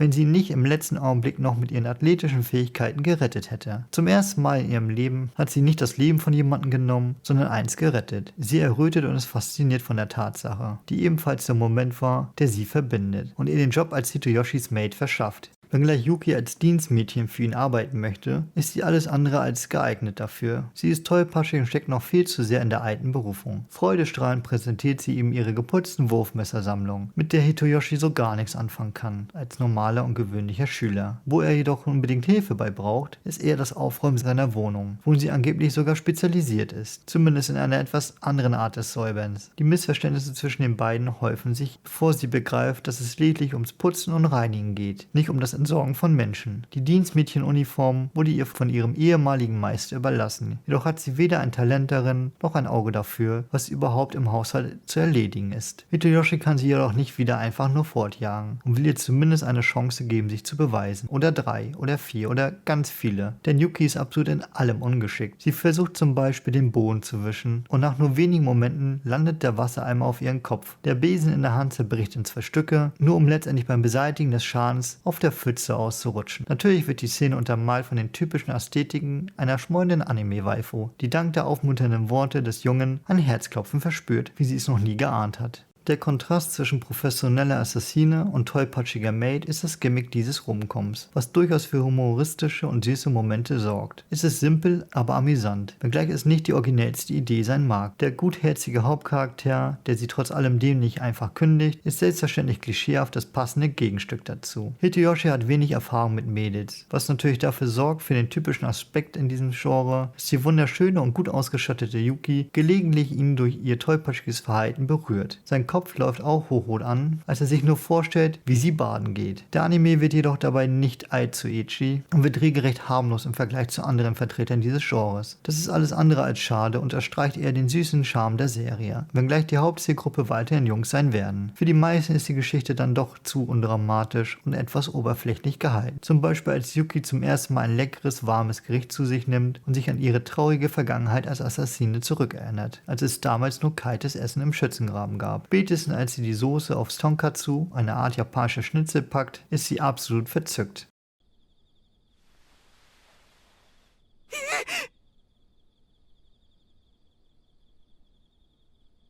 Des Nachts erwischt er sie zudem dabei, wie sie die Soße pur trinkt. Der Klecks auf ihrer Wange sieht jedoch in der Dunkelheit so aus, als wären es Blutspritzer. Das entlockt mir zwar kein Lachen, lässt mich jedoch zumindest etwas schmunzeln. Das Werk basiert übrigens auf dem gleichnamigen Erstlingswerk des Mangaka Shotan, was noch genügend Kapitel veröffentlicht hat, um gegebenenfalls eine zweite Staffel zu ermöglichen. Adaptiert wurde das Werk von dem sehr unbekannten Studio Felix Film. Zu ihren Werken gehören unter anderem die Videospieladaptionen von Nekopara, Saving 80.000 Gold in Another World for My Retirement und deren vermutlich bekannteste Werk Haharasa wa Hakarena. Keines davon kann wirklich mit guter Animation glänzen. Zum Glück schaut es diesbezüglich etwas besser aus bei You Are My Servant. Das Setting ist simpel und natürlich werden aufwendige Animationen gerne vermieden, um das Budget nicht zu sprengen, indem auf Gesichter gezoomt wird oder auch Stillbilder zum Einsatz kommen. In den Momenten, wo es jedoch relevant ist, weiß der Anime auch stilistisch zu überzeugen. Es bleibt jedoch eine ruhige Slice-of-Life-Geschichte und kein effektüberladenes Kampfepos. Grundsätzlich kann ich den Anime trotz seiner Schwächen empfehlen. Es ist eine solide animierte Adaption in einem seichteren Genre, das durchaus unterhaltsam ist und einen schönen entspannten Sonntag bereiten kann. Wer sich gute Laune und etwas Ablenkung wünscht, ist bei diesem Werk genau richtig. Ich denke, dass Yuki auch im Ranking der Waifus in dieser Saison ganz weit oben mitspielen wird. Sind auch insbesondere ihre Reaktionen auf die Missgeschicke zuckersüß. Vater unser im Himmel, geheiligt werde dein Nukutan, dein Reich komme, dein Wille geschehe, wie in Japan, so auch in Deutschland. Unser täglichen Rehcracker gib uns heute und vergib uns unsere Schuld, wie auch wir vergeben unserem Crunchyroll und führe uns nicht mit Waifus in Versuchung, sondern erlöse uns von dem bösen Isekai-Trash. Amen.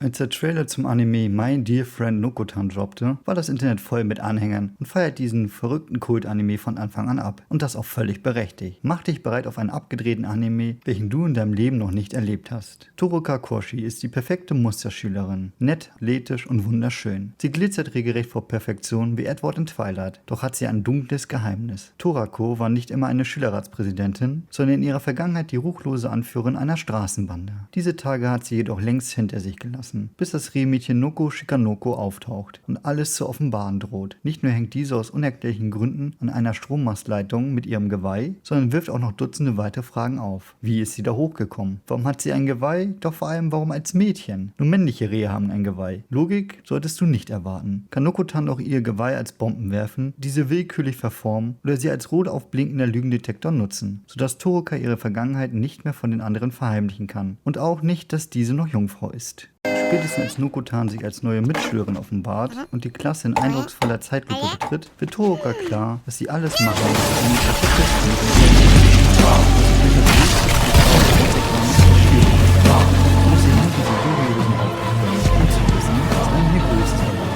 Die Mitschüler stören weder ihr Geweih, noch das in Stein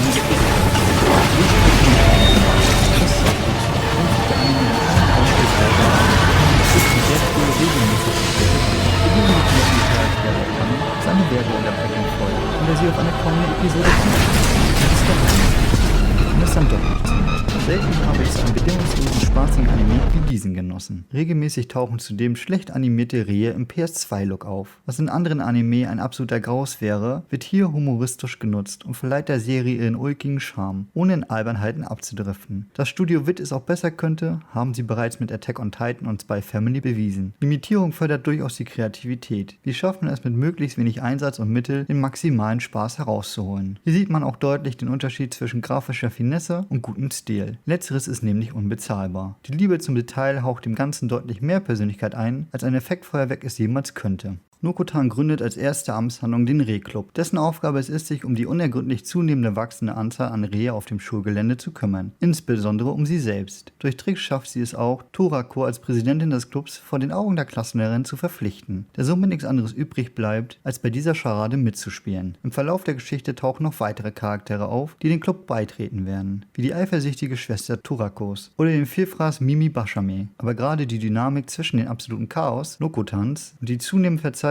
darauf reagierende Torako ist das Herz der Serie. Auf Discord wird so mancher das Duo als neues Profilbild haben. Gerade Leute, die Rick und Morty lieben, werden Fans des Humors sein. Interessanterweise ist jeder der relevanten Charaktere einer Tierart nachempfunden. Anko gleicht in ihrer furiosen Art einem Tiger, Mimi verspeist gelassen die Menge eines Pferdes und auch die später dazustoßenden Mitglieder des Schülerrats behalten das Schema bei. Die Vizepräsidentin Nico Yamada ist mit ihrer kleinen, niedlichen Statur mehr als offensichtlich einer Katze nachempfunden. Die durchaus üppig ausgestattete und tollpatschige Sekretärin ist das Sinnbild eines Tanuki, wenngleich dieser fairerweise eine mystische Kreatur ist. Und Shiharu, die Schatzmeisterin des Schülerrates, hat das Aussehen einer Schwalbe. Die Assoziierung von Tieren zu menschlichen Charaktereneigenschaften mag zwar durchaus oberflächlich und plump sein, erleichtert aber die Einführung dieser und was man von ihnen erwarten kann. Es wird auch gekonnt verwendet, um mit den Erwartungen der Zuschauer zu spielen. Apropos Erwartungen. Eine große Handlung verfolgt der Anime nicht, sondern besteht dieser eher aus einer Aneinanderreihung von Comedy-Skits, die zwar durchaus aufeinander aufbauen oder Running Gags liefern, wie die Referenzen zu Torakas Jungfräulichkeit, aber keinen größeren Handlungsbogen voranbringen. Das ist auch wirklich nicht notwendig. Lebt der Anime doch eher von den Dutzenden Referenzen und Parodien anderer bekannter Werke, wie Dark Souls, JoJo Bizarre's Adventure oder Tokyo Ghoul. Bereits die erste Folge hat Dutzende Parodien versteckt und vermutlich noch eine ganze Menge mehr, die selbst mir untergegangen sind. Jede Folge ist gespickt mit Easter Eggs, die besonders Fans mit vielgeschauten Anime ein Lächeln ins Gesicht zaubern wird. Abstrus sind die Geschehnisse rund um den Clubraum allemal, selbst für Anime-Verhältnisse. In der zweiten Folge wird Noko-tan bereits auf dem Schulweg von einem Ninja angegriffen, sowie der Clubraum von diesem zerstört. Das möchte Toraka natürlich nicht glauben, bis er selbst ein Kunai knapp am Kopf vorbeifliegt. Es ist offensichtlich, dass jemand auf sie lauert. Draußen wartet eine offensichtliche Falle für Noko-tan, als ein Rehcracker sie hinauslocken soll. Ihrer Natur nach kann sie jedoch nicht anders und versucht trotzdem ihr Glück, was natürlich nicht gut ausgeht. Anko, die Schwester Torakos, fordert Noko-tan zu einem Quizduell heraus, wer sie besser kennt. Die Fragen drehen sich ausschließlich um ihr Privatleben und die gesamte Schule feiert zu ihrem Leidwesen mit. Der Anime macht einfach von Anfang an Spaß und heitert selbst die schlecht gelauntesten Gemüter mit einem abgedrehten Wortwitz auf. Na, verstanden? Abgedrehten. Ich hab noch einen. Was macht ein Reh mit Haarausfall? Na?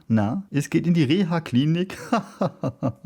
Oh Mann, wer auf Flachwitze wie diese steht, wird diesen Anime einfach lieben. Ich bin ein Connoisseur dieser und kann mich an diesem wahrlich erfreuen. Sie funktionieren sogar überraschend gut in den Übersetzungen, trotz der Kontroversen rund um die Übersetzung selbst. Der Intro-Song hat es ebenso in sich und dominierte zumindest meine TikTok-For-You-Page wochenlang. Der Intro-Song ist einfach catchy, sodass ich es stundenlang hören könnte. Es ist wirklich gut.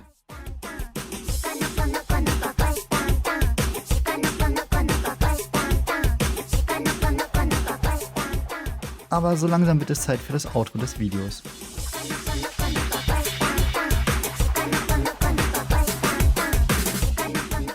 Oh mein Rehgott, wir befinden uns in einer Endlosschleife und der einzige Weg ist aufzuhalten, ist indem du auf einem der Videolinks von mir drückst. Es ist egal welches, sie sind alle gut. Schnell, drück eines davon, ich bitte dich, wir müssen aus dieser Schleife rauskommen. Und lass bitte ein Like da. Danke. Du willst schnell reich werden? So geht's. Ja genau, das will ich auch. Ich verdiene mit dem Trading 47.000 Euro im Monat und jeder, der bei Dream Trades ist, naja, verdient wahrscheinlich auch ziemlich viel. Ach verdammt, wieder nur Eigenwerbung. Hey Tom, du bist doch im E-Commerce tätig. Wie wird man schnell reich? Ja, ganz einfach. Geh in die Spielothek und fang an Lotto zu spielen. Aber wenn du wirklich reich werden willst, dann kannst du dich davon verabschieden, dass es über Nacht funktioniert. Ach schade, ich dachte, ich werde schnell reich. Das sind Summen, dafür stehe ich nicht mal auf. Tja, es gibt echt viele Scammer da draußen und möchte gern reiche Leute, die dir mit Tricks zeigen wollen, wie auch du super einfach reich wirst. Man fragt sich nur, wieso sie das einem für Geld beibringen müssen, wenn sie angeblich selbst auch nicht mehr arbeiten müssen. Vermutlich aus reiner Nächstenliebe, aber halt nicht kostenlos. Der Anime, den ich dir heute vorstellen möchte, zeigt dir aber wirklich, wie man nicht nur schnell reich wird, sondern sogar Trillionär wird. Amazon, Google, Microsoft, Tech-Firmen aus Amerika sind gigantisch. Zusammen sind sie mehr wert als 1 Trillion Dollar. Regelrecht auf dem Level der Kaufkraft kleiner Länder. Genau das ist das Ziel, zu dem die Protagonisten Haru und Gaku hin möchten. Gemäß dem Motto, wer hohe Ambitionen hat und auf den Mond zielt, wird schlimmstenfalls zwischen den Sternen landen. Motivation, etwas Spektakuläres zu erreichen, ist somit gegeben. Gaku ist eher der typische Streber und entsprechend auch designt. Etwas kleiner, schlank, mit einer Brille und allem voran sozial zurückhaltend. Eher stumm oder bestenfalls am Stottern vor Aufregung. Sein Wunsch ist es eher, mit einer Frau und Kind glücklich am Ozean zu verweilen und sein Leben zu genießen. Wer sich jedoch für einen anderen Typen Mann interessiert, wird mit dem nächsten Kandidaten sicherlich fündig. I'm looking for a man in finance. Trust fund. 6'5", blue eyes. Finance. Dieser Song beschreibt sehr gut, wie Haru, der zweite Teil des Duos, ist. Er strotzt im Gegensatz zu Gaku vor Selbstbewusstsein und zieht seinen Ex-Schulfreund entsprechend unfreiwillig mit. Dabei ist er sich keiner Schandtat zu fein. Diese wird er auch dringend brauchen, denn ganz koscher werden die beiden es nicht an die Spitze der Welt schaffen, ohne den einen oder anderen Trick anzuwenden. Aber dazu zu gegebener Zeit mehr und beginnen wir mit den Anfängen, worum es überhaupt geht. Bei einem Überfall erscheint Haru und rettet Gaku vor dessen Räubern. Sein Angriff wirkt auf den ersten Blick unüberlegt und regelrecht leichtmütig. Doch im anschließenden Gespräch stellt sich heraus, wie sehr alles kalkuliert war von ihm. Nicht nur ist Haru im Kampf trainiert, sondern wartet genau den Moment ab, an dem ein LKW die Kamera versperrte, sodass er nicht gefilmt werden würde. Leider fuhr jedoch dieser während des Kampfes wieder weg, weshalb es doch eine Aufnahme von ihm gibt, wie er die Räuber bekämpft. Jetzt kommt Gaku ins Spiel, der kinderleicht das Security-System hackt und die Aufnahme löscht, womit die Stärke beider sofort gezeigt werden, wie sie aneinander unterstützen und die Rolle für beide klar verteilt sind. Kirika ist nicht nur eine herausragende Schönheit, sondern das jüngste Mitglied des Director Boards, des fiktiven Giga-Unternehmens Japans. Ein Arbeitsplatz, den so ziemlich jeder sich erhofft. Heute führt sie mit den anderen ein Einstellungsgespräch und langweilt sich bei den immer gleich geleckten Anwärtern irgendwelche Prestigeschulen. Erst der stolpernde Gaku macht einen interessanten Eindruck, wenngleich keinen guten. Er redet viel zu schnell und die Bewerter schreiben ihn wegen seines Gestotters direkt ab. Nur Kirika gibt ihn ihr okay. Ganz zum Unverständnis der anderen Bewerter. 修正した時ひどいのが来たな学生時代の友人は学校 Der letzte Bewerber ist Haru, der mit seiner bloßen Präsenz die Männer reihenweise umhaut. Nur ist Kirika erneut die einzige, die ihn und seine Lügen durchschaut. Sie gibt ihn trotz seines Schwindels ebenfalls ihr okay, da er einfach durch sein Charisma weiß, Leute zu blenden.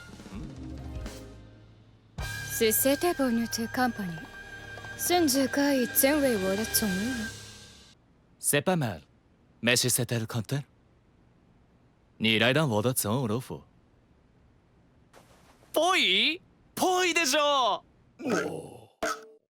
Gaku wird wie zu erwarten erneut abgelehnt. Es ist eine von vielen Dutzenden Absagen. Doch schmerzt diese am meisten. Handelt es sich doch um seinen Wunschjob. Er kehrt niedergeschlagen zur Reinigungsfirma zurück, muss ausgerechnet die Fenster dieser besagten Firma am selben Tag erneut putzen. Unerwartet stößt auch Haru dazu. Er hat zwar den Job bekommen, sich aber bereits dermaßen dort gelangweilt, dass er bereits gekündigt hat. Wie sie ihre eigene Firma gründen und das größte Unternehmen der Welt werden. Mit seiner charismatischen Art schafft er selbst Gaku zu überzeugen, dass sie dies beide zusammen packen können. Um ihre Neugier gegründete Firma richtig zum Laufen zu bringen, brauchen sie erstmal Geld. Und da beide geldsuchend sind, benötigen sie dafür Investoren. Diese sind jedoch schwer zu überzeugen, haben beide doch weder ein Team noch eine Idee vorzuweisen oder sie wollen als Gegenwert den Gesamtteil der zukünftigen Firma besitzen. Wofür die Investoren jedoch gut sind, ist es, Kirikas Aufmerksamkeit zu gewinnen. So platzen die beiden mitten in ihr Training rein, um ihr einen Deal schmackhaft zu machen. Doch hat diese ganz andere Pläne mit den zwei. Sie bietet ihm mehr als das 10-fache der geforderten Summe, doch dafür sollen die beiden ihre Sklaven werden. Also was so rechtlich zumindest erlaubt ist. Ob das Duo den Pakt mit dem Teufel eingeht oder ihr vielleicht stattdessen einen Strick draus dreht, na, das lasse ich natürlich offen. Kommen wir zum Fazit für die Serie. Tatsächlich waren das die ersten Folgen kurz zusammengefasst und viele Aspekte der Geschichte habe ich ausgelassen, um lediglich das grobe Konzept des Animes zu erläutern, ohne dabei zu sehr ins Detail zu gehen. Es passiert ständig etwas völlig Unerwartetes, regelrecht Waghalsiges, das gut und gerne mit vager Logik innerhalb der Geschichte zwar begründet wird, was aber bei genauerer Betrachtung doch eher hanebüchen erscheint, aber zumindest faszinierend und unterhaltsam ist. Gerade das ungleiche Duo weiß aufgrund ihrer unterschiedlichen Stärken zu überzeugen. Doch bleibt es zu Beginn der Serie eine reine Haru-Show. Man möchte einfach sehen, welche verrückte Überraschung er als nächstes aus dem Hut zaubert und glaubt mir, es werden noch so einige mehr folgen. Der schüchterne Gaku hingegen wird oft als schlechter Vergleich genutzt. Insgesamt ist er zu Beginn einfach zu zögerlich und ängstlich, wodurch er einfach ein ziemlich uncooler Protagonist ist. Bis auch Gaku mehr seiner Stärken zeigen kann, wird es noch eine ganze Weile dauern. Gegebenenfalls für einige Zuschauer zu spät, denn die Geschichte ist in ihrem Erzähltempo recht langsam. Das Mangaka-Duo, auf dem die Adaption basiert, hat es aber in sich. Ruichi Ikigami zeichnet bereits seit den 70er Jahren Dutzende Werke, die kaum bis gar nicht übersetzt wurden. Unter anderem damals die erste japanische Spider-Man-Manga-Variante. Wer dir hingegen definitiv ein Begriff sein wird, ist der Autor des Mangas Riichiro Inagaki, welcher verantwortlich war für Fanlieblinge und Mega-Hits wie iShit 21 und Dr. Stone. Beides Mangas, die besonders durch Geschichten mit dem Fokus auf geniale Strategien Leser fasziniert und denen es leider viel zu wenig Exemplare gibt. Das spürt man auch in Trillion Game. Ist dessen Stärke doch eindeutig die abgedrehte Handlung. Falls sich das noch nicht überzeugt hat, der Anime wird inszeniert von Madhouse, einem der renommiertesten Anime-Studios, bekannt für Mega-Hits wie Death Note, Frieren Beyond Journey's End und vielen mehr. Der realistische Look der Adaption ist eher Anime-untypisch und durchaus gewöhnungsbedürftig. Die Charaktere sehen realer aus, mit kleinen Augen und kantigen Gesichtszügen. Man könnte fast glauben, es wäre für einen amerikanischen TV-Sender gemacht und gar kein Anime. Animationstechnisch ist es dennoch ein solides Werk, aber leider nicht mehr. Es werden oft genug Stillbilder verwendet mit statischen Hintergründen oder auch gerne auf gewisse Aspekte reingezoomt, um den Rest nicht zu animieren. Extravagante Bewegungen gibt es auch keine. Sitzen die Charaktere oftmals nur rum. Wer auf ein Effektfeuerwerk à la Frieren gehofft hat, wird somit leider enttäuscht werden. Die Geschichte selbst ist auch eher bodenständig und realitätsnah. Doch auch Werke wie Death Note konnten trotz dieser Komponente mit interessanten Kamerawinkeln überzeugen, wie die legendäre Chip-Szene. Die Aktion ist durchaus langweilig, jedoch mit geschickter Regie kann auch solch eine Handlung spektakulär in Szene gesetzt werden. Dass es möglich ist, zeigt Orb on the Movements of the Earth, welches ebenfalls derzeitig läuft, ebenfalls von Madhouse produziert wird. Am Ende wird dieser Anime wohl kein Hit werden in der Community, ist auch die Geschichte nicht allzu Mainstream. Zudem kommt noch der sehr eigene Zeichenstil der Charaktere. Für Fans, die eher auf intelligente Kämpfe in Richtung Death Note stehen und durchaus Interesse an Wirtschaft haben, können der Serie durchaus eine Chance geben, sofern sie mit Abstrichen in der Animation leben können. Es fällt mir daher schwer, den Anime zu empfehlen, insbesondere weil der Manga unregelmäßig erscheint und wir vermutlich aufgrund der vielen Pausen niemals das Ende zu Gesicht bekommen werden. Dennoch kann auch der Anfang bereits für sich alleine stehen und durchaus Lust auf mehr machen. Wenn du also genug vom Battle Shonen hast, wäre dieser Anime eine verdiente Abwechslung für dich. Du mochtest den Anime My Dress Up Darling und hast dir gedacht, wie toll wäre es, wenn Marin noch mehr nackte Haut zeigen könnte, ein bisschen Fanservice hier und da? Dann herzlichen Glückwunsch, du bist ein Degenerate. Aber genau richtig hier. In der neuen Anime-Season gibt es einen Cosplay-Anime mit Romantik, Fanservice und vieles mehr. Doch ob sich dieser zu schauen lohnt, erfährst du jetzt. Masamune, nicht zu verwechseln mit diesen hier, ist der Präsident des Manga-Clubs der Schule. Er ist der typische Otaku, der vernarrt ist in den fiktiven Manga-Charakter Liliel und keinerlei Interesse an realen Mädchen hat, weil seine Mutter ihn für einen anderen Mann verlassen hat und seine erste Liebe ihn abwies. Zumindest bis die Klassenkameradin Lilicia dem Manga-Club beitreten möchte. Mit kindischen Tricks versucht er sie zu vergraulen und weiterhin sein Leben in Abgeschiedenheit zu genießen. Diese ist jedoch nicht nur wunderschön, sondern ein ebenfalls fanarter Otaku und schafft es ihn zu überzeugen, indem sie nicht nur mit Fachwissen über seine Waifu glänzt, sondern diese auch in einem Cosplay 1:1 verkörpert. Wie der Zufall es will, liebt sie ebenso denselben fiktiven Charakter und ist sogar ein noch größerer Perversling Darling als er selbst. Als der Fotograf verschwimmen für Masamune zunehmend die Grenzen zwischen 2D und 3D und Mädels, die ihn eigentlich nicht interessieren ihn plötzlich doch mehr, als er zugeben möchte. Natürlich bleibt es nicht nur bei einer Verehrerin, sondern der Harem wächst mit weiteren Cosplayern an, die für so einiges Drama sorgen werden. Parallelen zu My Dress-Up Darling sind somit gegeben. Eine Cosplayerin und ein Junge nähern sich über dieses gemeinsame Hobby an. Nur dass Masamune ihr Fotograf ist und nicht der Schneider, aber ebenso verklemmt und introvertiert wie das Original, wenngleich nicht so sympathisch. Sein Desinteresse an realen Mädchen ist jedoch eher cringe und ein simples Mittel zum Zweck, als dass es hier tiefgründige Schicksalsschläge gab und wirken daher zuweilen eher albern. Aus diesem Grund geht es direkt in der ersten Folge eher um ihr Aussehen und ihre Sexiness, anstatt um das Handwerkliche dieser Cosplay-Kunst. Einerseits ist es erfrischend, eine weibliche Figur zu sehen, die zu ihrem Äußeren steht und sich nicht schämt und ihm sogar freiwillig ihre Unterwäsche zeigt und nicht kreischend deswegen wegläuft, weil man mal einen Part ihrer Brüste gesehen hat, aber andererseits auch etwas unrealistisch, wie selbstbewusst sie trotz ihrer mangelnden Erfahrung mit Jungs damit umgeht. Dieser Umstand macht es den schüchternen Masamune eben leichter, doch eine eher unrealistische Chance zu haben. Aber auch das ist eher typisch für dieses Genre. Auch der fotografische Aspekt ist irrelevant für den Verlauf der Geschichte. Hatte doch ebenso keine Ahnung von dieser Kunst, aber das ist kein Hindernis für sie, ihn auszuwählen. Nach nur wenigen Minuten ihrer ersten Begegnung. Trotz seiner nicht vorhandenen Erfahrung mit Kameras. Man sollte nicht allzu lange darüber nachdenken, dient das Ganze letztendlich nur als Mittel, um den Fanservice zu begründen, indem er sie aus den verschiedensten Winkeln ablichtet und entsprechend ihre Unterwäsche dabei mit abknipst. Der Manga zeigte daher so einige Nippelblitzer, zum Beispiel als der Sippe ihres Oberteils verklemmt und beim kräftigen Ziehen ihre Brüste entblößt werden. Die Szene taucht im Anime ebenso auf, jedoch wird es hier deutlich zensierter dargestellt. Im Vergleich zu anderen Genrevertretern wie Tool of Ru geht es allgemein eher harmloser daher. Ebenfalls im Gegensatz zu My Dress-Up Darling spielt die Romantik eine eher untergeordnete Rolle im Verlauf der Handlung. Natürlich bekommen die beiden rasantes Herzklopfen, wenn sie hinfällt und er beim Auffangen ihre Brüste unabsichtlich berührt. Oder sie generell mit ihren Brüsten in sein Gesicht fällt. Jedoch ist das alles eher plump und bei weitem nicht so herzergreifend wie die Geschichte von Marin und Gojo. Im Gegensatz zu Marin, der von vornherein klar ist, etwas für Gojo zu empfinden, ist es den Hauptcharakteren hier noch nicht bewusst und wird entsprechend jeglicher Kunst bis zum bitteren Ende hinausgezögert. Ein Anime, der eher um die Schwierigkeiten einer neuen Beziehung handelt, wäre doch mal ein interessantes Konzept im Vergleich hierzu. Die unerwartete Liebe blüht erst noch später auf. Spätestens, wenn mit Mikari ein weiteres Mädel eingeführt wird und für zusätzliches Drama sorgt. Diese ist bereits in Masamune Hals über Kopf verschossen, wird jedoch von diesem keines Blickes gewürdigt und entsprechend zunehmend eifersüchtiger, als sie das Techt der Mächte zwischen ihm und Elysia mitkommt. Wie kann er es wagen, plötzlich Interesse an Mädels zu haben und dann nicht ihr die Aufmerksamkeit zu schenken, obwohl sie beide Kindheitsfreunde sind?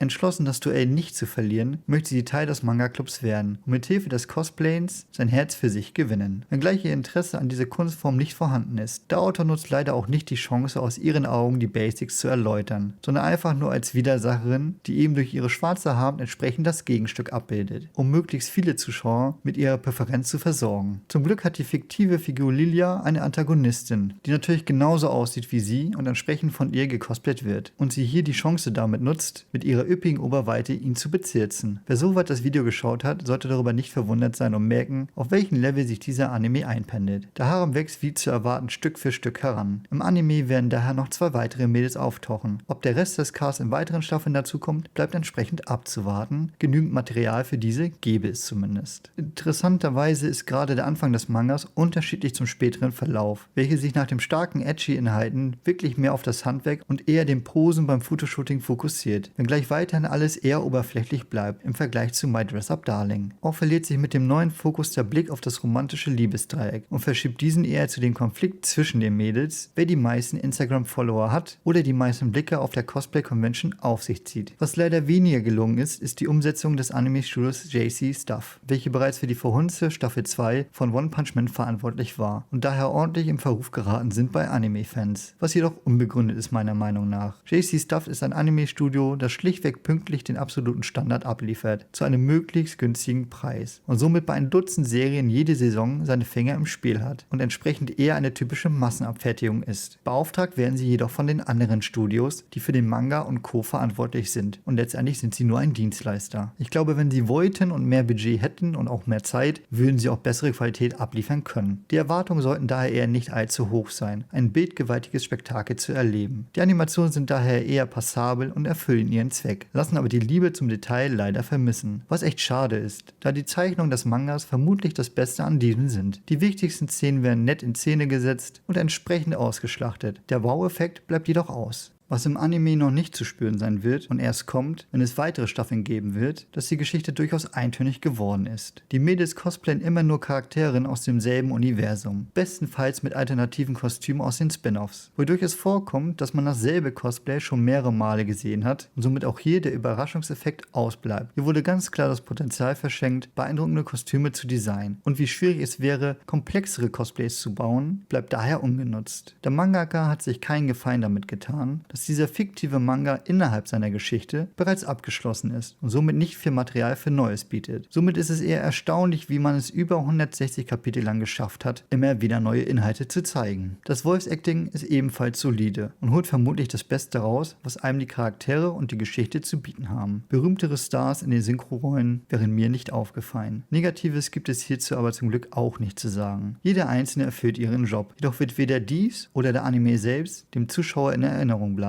In diesem Sinne fällt es mir schwer, diesen Anime oder auch den Manga jemandem wirklich zu empfehlen. Die Geschichte plätschert vor sich hin, das Drama und die entsprechenden Höhepunkte schwinden zunehmend, aber gleichzeitig fehlt dem Ganzen die Liebe zum Detail, insbesondere in der Anime-Version. Auch lernt man nichts über das Thema Cosplay oder wie man als Fotograf diese perfekt ablichtet. Auch der Harem-Aspekt ist bestenfalls nett, mit recht ähnlich aussehenden Mädels inklusive eher langweiligen Persönlichkeiten. Da haben andere Genrevertreter wie Tool of Ru deutlich mehr Charme, sowie verschiedene Körpertypen mit interessanteren Persönlichkeiten. Auch der Einsatz von Fanservice ist anderswo deutlich kreativer, zum Beispiel bei High School DxD, sodass hier das Verkaufsargument ebenfalls nur halbherzig umgesetzt wurde. Es ist alles in allem nichts Halbes und auch nichts Ganzes. Eine Anime-Version der allseits beliebten Anti-Helden mit dem wohl bekanntesten und berühmtesten Kultpärchen Harley Quinn und Joker transportiert in die Welt eines Fantasy-Isekais. Na, was kann da schon schiefgehen? So einiges tatsächlich, aber alles der Reihe nach. Die Serie startet stark mit der cool inszenierten Flucht von Harley Quinn und dem Joker nach einem Bankraub. Direkt wird deutlich, was den Charme der Serie ausmacht. Die verkorkste Art seiner Protagonisten, insbesondere getragen von Harley Quinn. Ihr erster Kampf ist stylisch und zeigt durchaus Liebe zum Detail in Mimik, wenn sie zum Beispiel verblüfft einem Schlag ausweicht und dabei einen Purzelbaum nach hinten schlägt. Gerne hätte ich diese Aufnahme auch gezeigt, jedoch ist so ziemlich alles außer den Trailern aus Copyright-Gründen gesperrt. Man hatte wohl die berechtigte Sorge, dass nicht jede Kritik positiv ausfällt, wie man es bereits bei Aquaman 2 und The Flash gewohnt war. Harley Quinn sowie der bekannte Rest des Suicide Squads wird von Amanda Waller kurz daraufhin gefangen genommen und wie in jeder Iteration beauftragt, die Welt zu retten. Und sollten sie es nicht tun, weil es nun mal Chaoten und Verbrecher sind, explodiert eine Bombe in ihrem Kopf. Soweit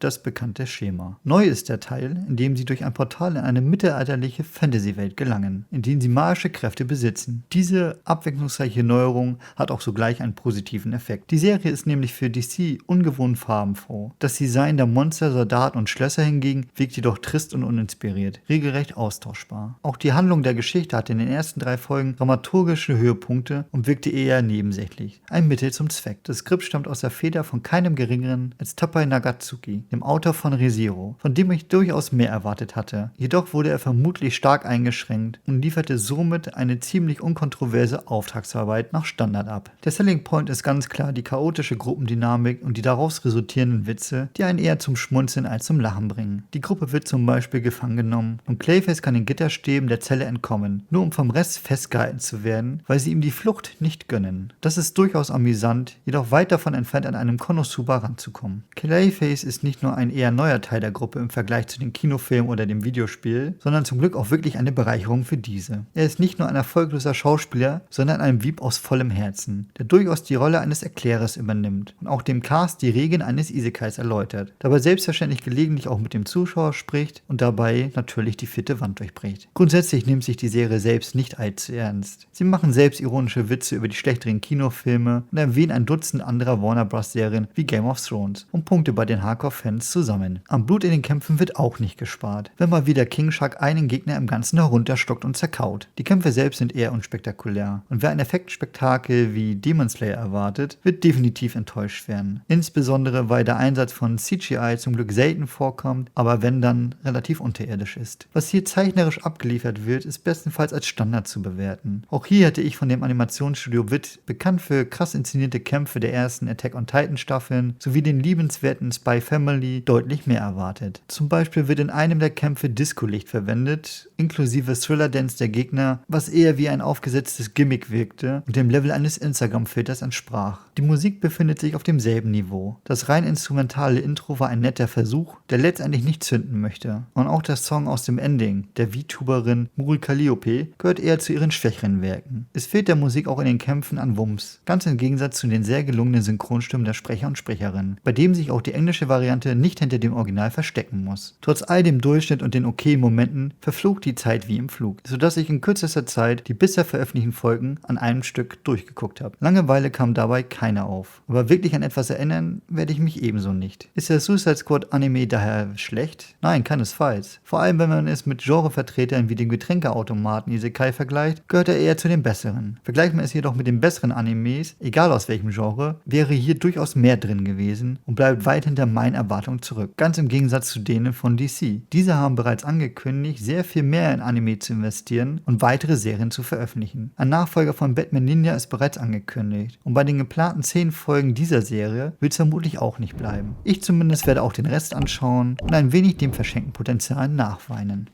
Du hast mal wieder Lust, einen Rache-Isekai mit einem overpowered Protagonisten zu schauen, der jegliches Klischee erfüllt, unter anderem. Eine ganze Schulklasse wird Isekai'd, Hauptcharakter wird von einem Mitschüler schikaniert, alle müssen diese neue Fantasy-Welt von der Zerstörung retten, jeder von ihnen hat besondere Fähigkeiten, der Hauptcharakter hat unerwartet nützliche Fähigkeiten. Wenn das alles für dich spricht, dann kannst du Arefuta schauen, denn die Prämisse ist exakt dieselbe, nur besser umgesetzt dort. Wenn du den Anime jedoch schon kennst und in Anführungszeichen etwas Neues brauchst, dann erzähle ich dir jetzt alles, was du wissen musst über den neuen Anime Fature Frame. I became the strongest and annihilated everything with low-level spells. Es beginnt wie immer erstmal in der realen Welt. Mimori Toka ist der Hauptcharakter, jemand, der von seinen Mitschülern gemobbt wird und sich dennoch für seine Klassenkameradin heroisch einsetzt. Ernst genommen wird er jedoch nicht, aber das ist er bereits gewohnt. Zum Glück dauert die Einleitung nicht allzu lange. Ohne die Hilfe von Truck-kun wird die gesamte Klasse in eine andere Welt teleportiert. Die Göttin Weises empfängt die Ankömmlinge herzlich.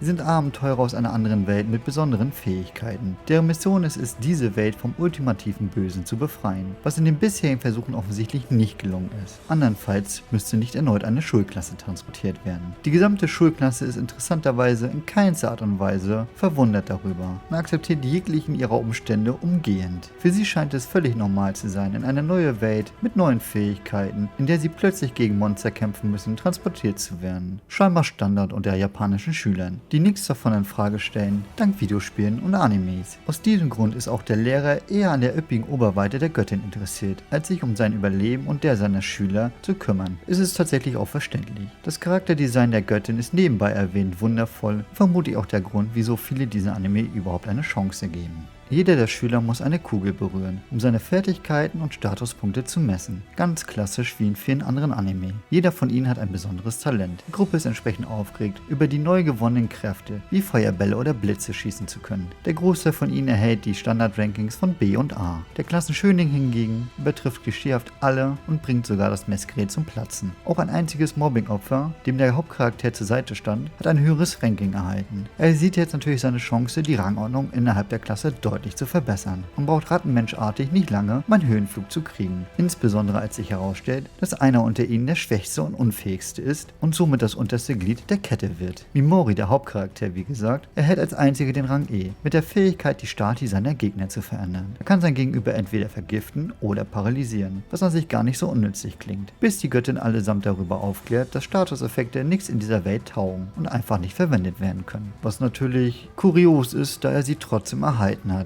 Zudem hat er auch unglaublich schlechte Statuswerte, mit mickriger Angriffskraft und kaum einem Mana-Vorrat. Er wird also als E-Rank eingestuft und entsprechend behandelt, denn die Göttin interessiert sich kein Stück für Schwächlinge, sondern zeigt regelrecht ihre Abneigung ihm gegenüber recht schnell und deutlich. Die Gruppe ist nur so stark wie ihr schwächstes Glied, weshalb sie sich seiner entledigen. Er soll verbannt werden in die Ruinen der Entsorgung.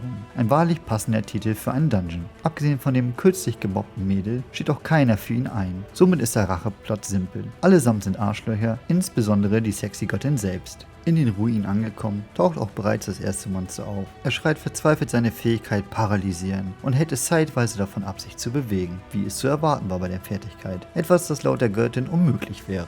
Weitere Monster tauchen auf, die er ebenfalls einfriert. Jedoch neigt sich seine Mana dem Ende zu. Mit seinen Resten benutzt er Vergiften und sieht das Monster unter Schmerzen verkümmern. Die Frage bleibt, was lässt schneller nach? Die Lebensenergie des Monsters oder der Status der Paralyse und des Giftes? Das erste Monster stirbt und beschenkt ihn einen Levelaufstieg, wodurch sich auch seine Mana komplett wieder aufladen und dasselbe Spiel von vorne losgeht. Er paralysiert allesamt, vergiftet diese und farmt diese Trash-Mobs wie ein chinesischer WoW-Grinder. Umso öfter er die Fähigkeiten nutzt, umso stärker werden diese, sodass er nach einer Weile mehrere Gegner gleichzeitig angreifen kann, jedoch jeder Status nur einmal vergeben wird. Kurioserweise steigt nach dem Tod dieser wenigen Trash-Mobs bereits sein Level extrem an. Innerhalb weniger Minuten erreicht er das Level 500 und sorgt dafür, dass die restlichen Gegner das Weite suchen. Er hat das Unmögliche geschafft und diese aussichtslose Lage tatsächlich überlebt. All das Kämpfen hat ihn hungrig gemacht. Er isst daraufhin die Monster, jedoch erweisen diese sich nicht als nahrhaft, geschweige denn als schmackhaft. Abgesehen davon, dass sie bis vor kurzem noch durch Vergiftung gestorben sind, aber das ist irrelevant für die Geschichte, denn er kann keinen Bissen von ihnen runterbekommen. Glücklicherweise wird dieses Plothole gestopft mit dem Umstand, dass er seine Zaubertasche bei sich hat, in der ihm bekannte japanische Köstlichkeiten spawnen. Gott sei Dank war die ätzende Göttin so nett, ihm diese mitzugeben. Vielleicht wird der Sinn dahinter auch noch zu einem späteren Zeitpunkt erläutert. Aber wer eine durchdachte und komplexe Story erwartet, sollte mittlerweile mitbekommen haben, dass dieser Anime diese nicht bieten wird. Dank der Nahrung gestärkt, erkundet er die Umgebung und bekämpft kinderleicht auch stärkere Monster mit seiner gnadenlos OPen Fähigkeit und erinnert sich dabei an seine Vergangenheit. Seine Eltern sind klischeehafterweise verstorben, seitdem kümmern sich seine Onkel und Tante um ihn. Im Dungeon entdeckt er die Leichen vorheriger Abenteurer, die ihm nützliche Schriftrollen, aber vor allem ein Zauberbuch mit verbotenen Sprüchen beschert. Ein wahrlich komfortabler Umstand, um seine Rache zu realisieren.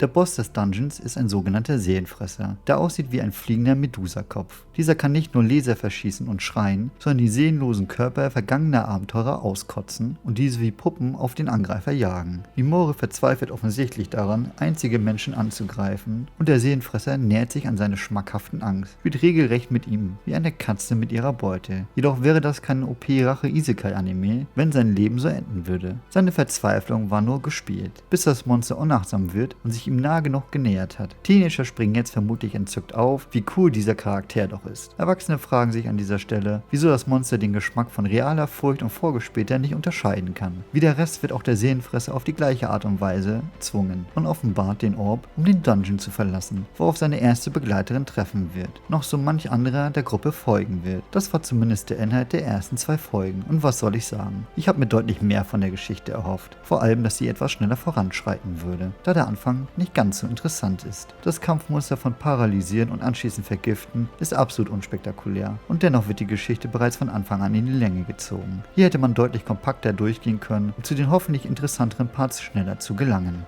Was ebenfalls negativ auffällt, ist der massive Einsatz von CGI. In der ersten Folge kam es noch kaum vor, nur für die ohnehin gleich aussehenden Trash-Mobs. Das ergab durchaus Sinn, diese nicht jeweils einzeln zu animieren und Kosten einzusparen. Der Cell-Shading-Look mit starken schwarzen Umrandungen passten kurioserweise auch ganz gut zusammen. Das dunkle Setting des Dungeon ließ auch den Unterschied zwischen diesen und den gezeichneten weniger auffällig sein. Das ändert sich spätestens mit der zweiten Episode, wo Fackeln alles besser beleuchten und auch der Hauptcharakter stellenweise durch CGI ersetzt wurde. Die Die Bewegung der Monster konnte durchaus als Gimmick angesehen werden, aber das haklige Gehen des Hauptcharakters ist schlichtweg ein Dorn im Auge. Es ist schon faszinierend, wie das CGI den Stand eines PS3-Spiels hat, denn dass es besser geht, beweisen Shows wie Chainsaw Man und Demon Slayer, wo sich die Effekte deutlich homogener in die Szenerie einfügen. Ich finde es ohnehin kurios, wie schlecht der Einsatz von CGI heutzutage bei Anime-Studios immer noch ist. Man möge meinen, dass mit der Geldersparnis, die da einhergeht, deutlich mehr Leute dies bereits besser einsetzen können und auch bessere Verfahren entwickelt werden, damit es nicht ganz so unstimmig aussieht. Das Anime-Studio Seven Arcs hat in ähnlicher Weise bereits den Anime von Chain Soldier ebenso versemmelt, was wirklich schade ist, da das Studio durchaus in der Lage ist, Besseres abzuliefern, wie sie bereits mit der Adaption von Blue Period bewiesen haben.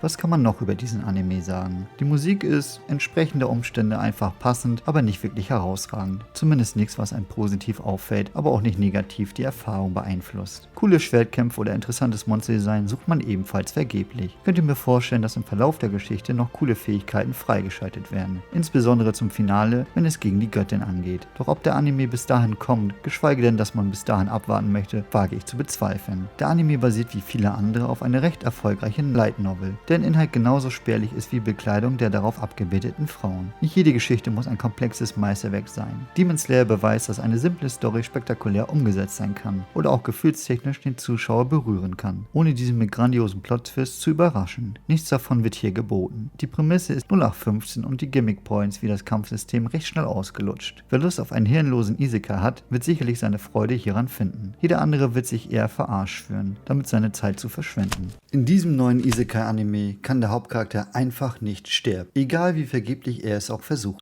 Ob sich die Manga-Adaption von No Longer Allowed in Another World zu schauen lohnt, erfährst du in meiner Review. Doch bevor ich dir verrate, worum es geht, muss ich dir den realen Hintergrund verraten, auf den die Geschichte basiert. Dazai Osamu ist ein sehr bekannter japanischer Schriftsteller, der oftmals Thematiken wie Verzweiflung, Nihilismus, Selbstzerstörung und gesellschaftliche Außenseiter in seinen Schriftwerken behandelte. Mit gerade einmal 39 Jahren ist er bereits jung verstorben. Vermutungen nach durch Ertrinken, also einem Selbstmord. Es war nicht sein erster Versuch. Offiziell probierte er es 4-mal. Sein berühmtestes literarisches Werk ist No Longer Human. Vermutlich hat sich Osamu niemals erträumt, in der Zukunft der Protagonist in einem Anime zu sein, geschweige denn in einem Isekai, samt Elfen und Catgirls. Fairerweise ist es nicht die erste Anime-Version dieser realen Person. Gehört die Ehre doch bereits Bangu Stray Dogs. Der Anime beginnt mit einer Szene in der Gegenwart, zur Zeit des Zweiten Weltkrieges. Osamu verbringt seine letzten Lebensstunden mit seiner jungen Geliebten. Beide planen sich, im nahegelegenen Fluss zu ertränken und gemeinsam ins Nirvana einzutauchen. Sie verbinden deshalb ihre Arme mit einem roten Band, sodass sie sich auch im Tode nicht verlieren, wenn da nicht Truck-kun um die Ecke gekommen wäre und ihr Ableben anderweitig verhindert hätte. Isekai-typisch wacht Osamu entsprechend in der Fantasy-Welt Zauberberg auf, mit Drachen, Zauberkräften und ebenso Elfen. Annette ist einer dieser und die üppig ausgestattete Priesterin, die ihn in der neuen Welt empfängt und sogleich für den ersten Fanservice sorgt. Ihre Aufgabe ist es, die Retter aus anderen Welten zu empfangen und sie auf ihren Weg für den Kampf mit dem bösen Dämonenkönig vorzubereiten. Jedoch hasst sie insgeheim ihre Aufgabe. Früher hatte sie noch eine Passion, neue Abenteurer zu empfangen, mit ihren besonderen Fähigkeiten und ihrem einzigartigen Lebensstil. Jedoch erwiesen sich die meisten von ihnen als arrogante Vollidioten. Statt diese Welt zu retten, nutzen sie ihre Zauberkräfte lieber, um die Dorfbewohner zu bestehlen und den reizvollen Damen Avancen zu machen. Jedoch nicht, um sie vor dem Bösen zu beschützen. Einer nach dem anderen enttäuschte sie bereits. Doch nicht Osamu, der einfach anders ist. Er interessiert sich weder für Macht, Gold noch für Frauen. Er möchte lediglich sterben, was auch ihre erste Begegnung mit ihm ist, als er Tablettenstucken versucht, Selbstmord zu begehen. Sie kann ihn gerade noch mit ihrer Heilmagie retten. Anstatt ihr zu danken, sammelt er bereits die ausgespuckten Tabletten zusammen, um sich erneut zu vergiften. Sie hält ihn wieder davon ab, muss sie ihn doch zumindest seine heilige Mission erklären, bevor er stirbt. Truck-kun hat ihn auserwählt, damit er Großes vollbringt. Um ihn abzulenken, zeigt sie ihm seine Stats. Wenn er erstmal sieht, welche besonderen Fähigkeiten er besitzt, hört er gegebenenfalls damit auf, sich selbst zu verletzen. Zu ihrer Verwunderung hat er lediglich überall einen einzigen Punkt, egal ob Angriff, Magie oder selbst seine Lebenswerte. Und trotz ihrer Heilung ist er weiterhin vergiftet. Er ist der mit Abstand schwächste jemals beschworene Held. Das hindert Osamu nicht, seinen eigenen Weg zu gehen und ein ganz anderes Ziel zu verfolgen. Seine geliebte Frau aus der realen Welt wiederzufinden und dann gemeinsam zu sterben. Die Welt, die er verbreisen muss, unterliegt den typischen Regeln von Videospielmechaniken. Neu entdeckte Orte geben ihm Erfahrungspunkte, Dorfbewohner beauftragen ihn mit Sidequests und umso stärker die Monster sind, umso seltener und mächtiger der gedroppte Loot.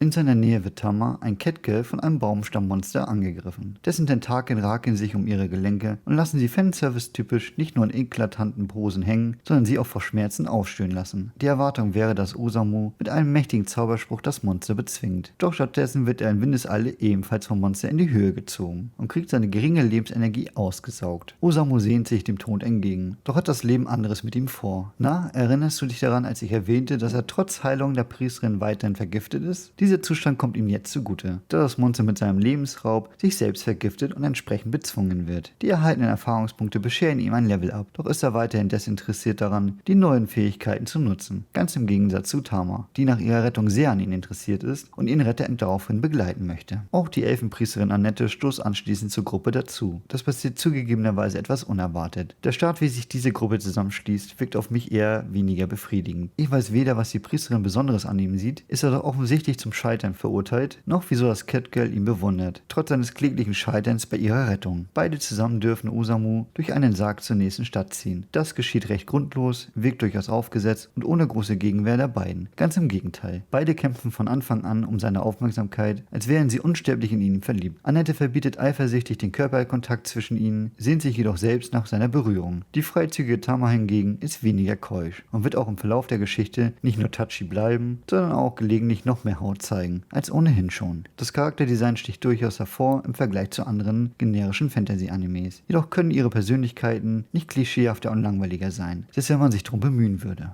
Das Konzept ist recht deutlich mit seiner sehr chaotischen Art an Konosuba angelehnt. Es wird bewusst mit den Erwartungen gespielt und entsprechend eher das Gegenteil geschehen. Das mag in der ersten Episode noch recht gut funktionieren, doch mit den nachfolgenden Episoden wirkt das Konzept recht schnell eintönig und vor allem vorhersehbar. In der zweiten Folge zum Beispiel begegnet Osamu erneut einem unbezwingbaren Monster, möchte gegen dieses sterben und wird durch einen dummen Zufall vor dem Tode bewahrt. Der Grund hierfür sind keine ausgeklügelten Schlachtpläne oder Finden, sondern eher dumme Zufälle durch unbekannte externe Ereignisse, auf die er ohnehin keinen Einfluss hatte oder haben wird. Die Motivationslosigkeit des Protagonisten zieht entsprechend auch die Euphorie, ihm auf seiner Suche mitzufiebern, deutlich in den Keller. Mehr als ich es zunächst erwartet hätte. Er hat keinerlei Drive, wieso sollte ich also als Zuschauer daran interessiert sein, ob er sein Ziel jemals erreicht? Ein Fehlschlag bei seiner Mission würde den Tod bedeuten, was aus dessen Sicht ebenfalls ein Erfolg wäre. Es steht somit nichts auf dem Spiel. Jetzt könnte man sagen, dass sich die Geschichte ohnehin nicht ernst nehmen soll, wie One Punch Man oder Konosuba. Doch zünden hier die Witze eher seltener. Besonders lässt die Witzdichte zu wünschen übrig. Bei Konosuba passiert ständig irgendetwas. Entweder passiert dem Cast etwas Abstruses oder ihre panischen Gesichtsausdrücke bringen einen zum Lachen. Ohnehin wird dort mit verschiedenen Witzarten das Interesse aufrechterhalten. Manchmal sind es subtile Wortspiele und manchmal abstruse Dinge wie das Stehlen von den Panties. Hier in dem Fall sind die Pointen recht offensichtlich und beziehen sich oftmals auf dasselbe Thema, dass Osamu lediglich sterben möchte. Was die Animation angeht, ist der Anime ausreichend. Es wird nicht so häufig mit Stillbildern gearbeitet, die Reaktionen der Charaktere sind ausgiebig vorhanden und auch die Action der Kämpfe ist solide. Beeindruckende Kameraperspektiven, Szenenwechsel oder Compositing sollte jedoch nicht erwartet werden. Inszeniert wird das Werk von dem eher unbekannten Anime-Studio Atelier Pontac oder wie auch immer man es aussprechen mag. Bisher sind sie nur bekannt für das recht ähnliche Werk Uncle from Another World, welches mich mehr überzeugen konnte.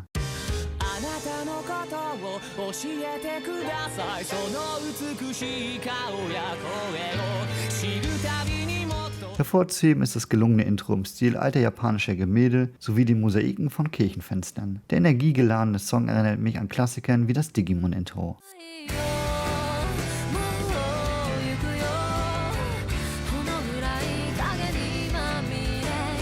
Anime-typisch ist das Ending melancholisch gehalten, mit verblassten Farben eines alten Films, das seine einzige Vergangenheit widerspiegelt und unterstreicht somit das Thema passend. Der Anime basiert auf dem gleichnamigen Manga, der durchaus seinen Erfolg vorzuweisen hat und recht früh schon adaptiert wurde. Er stammt aus der Feder des Mangaka-Duos Hiroshi Noda sowie Takahiro Wakamatsui, bekannt für den ebenfalls recht interessanten Manga und Anime Love After World Domination. Dieser hatte nicht nur ein originelleres Konzept, sondern konnte auch deutlich stärker mit seinen starken Punkten. Alles in allem waren meine hohe Erwartungen eher enttäuscht von dem bisher präsentierten.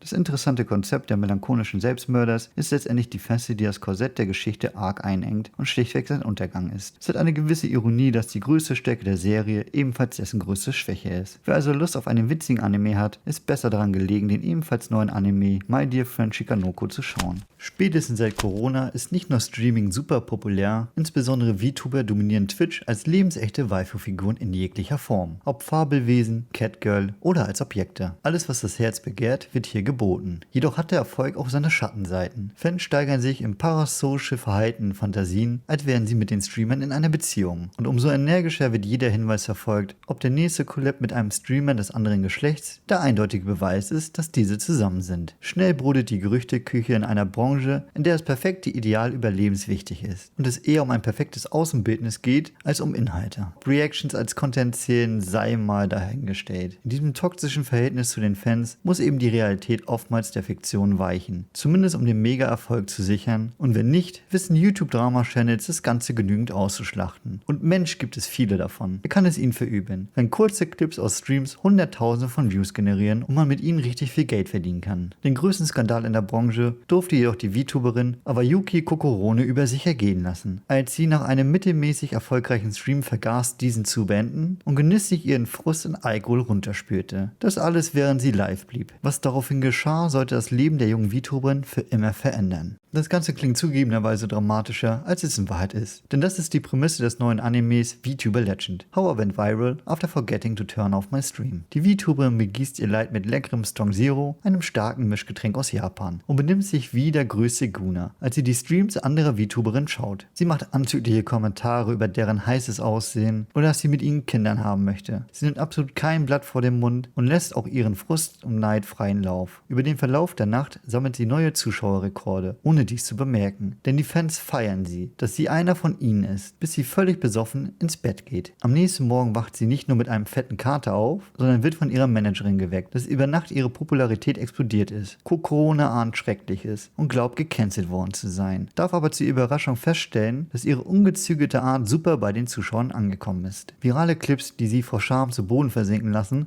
machen die Runde und kassieren Hunderttausende von Views. Sie hat sich schlimmer benommen als der schlimmste Fanboy und wird dafür regelrecht abgekultet. Etwas, das durchaus der Realität entsprechen könnte, wenn ich dezent mal auf TikTok schaue. Trotz aller Peinlichkeiten gibt es keinen Weg zurück für sie. Ihre höfliche Persona ist begraben und das neue Motto lautet, sich live die Kante zu geben. Denn das ist, was die Zuschauer offensichtlich wollen. Beflügelt vom Erfolg wird das fortan ihr Motto. Ungefiltert schwafelt sie vor sich hin und fangirlt weiter, fantasiert über Fetische und redet sich um Kopf und Kragen. Der Chat reagiert entsprechend. Kappa, Guna und viele Fachbegriffe fallen. Generell fängt der Anime den Vibe von Twitch-Chat sehr gut ein. Wer diesen jedoch nicht ausstehen kann, wird auch diesen im Anime mehr als hassen. Sie spielt unter anderem Getting Over It, was eine nette Hommage an das Original ist und verzweifelt ebenso darin wie die realen Vorbilder ganz zur Unterhaltung ihres Chats. Natürlich bleibt es nicht lange beim Solo-Stream von Videospielen. Ist auch das Collaben mit anderen Streamern das A und O zum Erfolg der Newcomer. Ihr Kollege Mashiron stellt ihr in einem Q&A die Fragen ihrer Fans. Das Ganze ist inszeniert wie ein Podcast, während im Fensterglas im Hintergrund ihr normales Streamer-Setup zu sehen ist, was ein nettes Gimmick war und auch so ziemlich das einzige Highlight an Originalität. Ich hatte mir mehr Tiefgang zum Thema VTubing erhofft, denn wenngleich es belächelt wird, steckt einiges dahinter, um darin erfolgreich zu werden. Zum Beispiel, wie schwierig es ist, einen Avatar zu bauen, seinen Computer entsprechend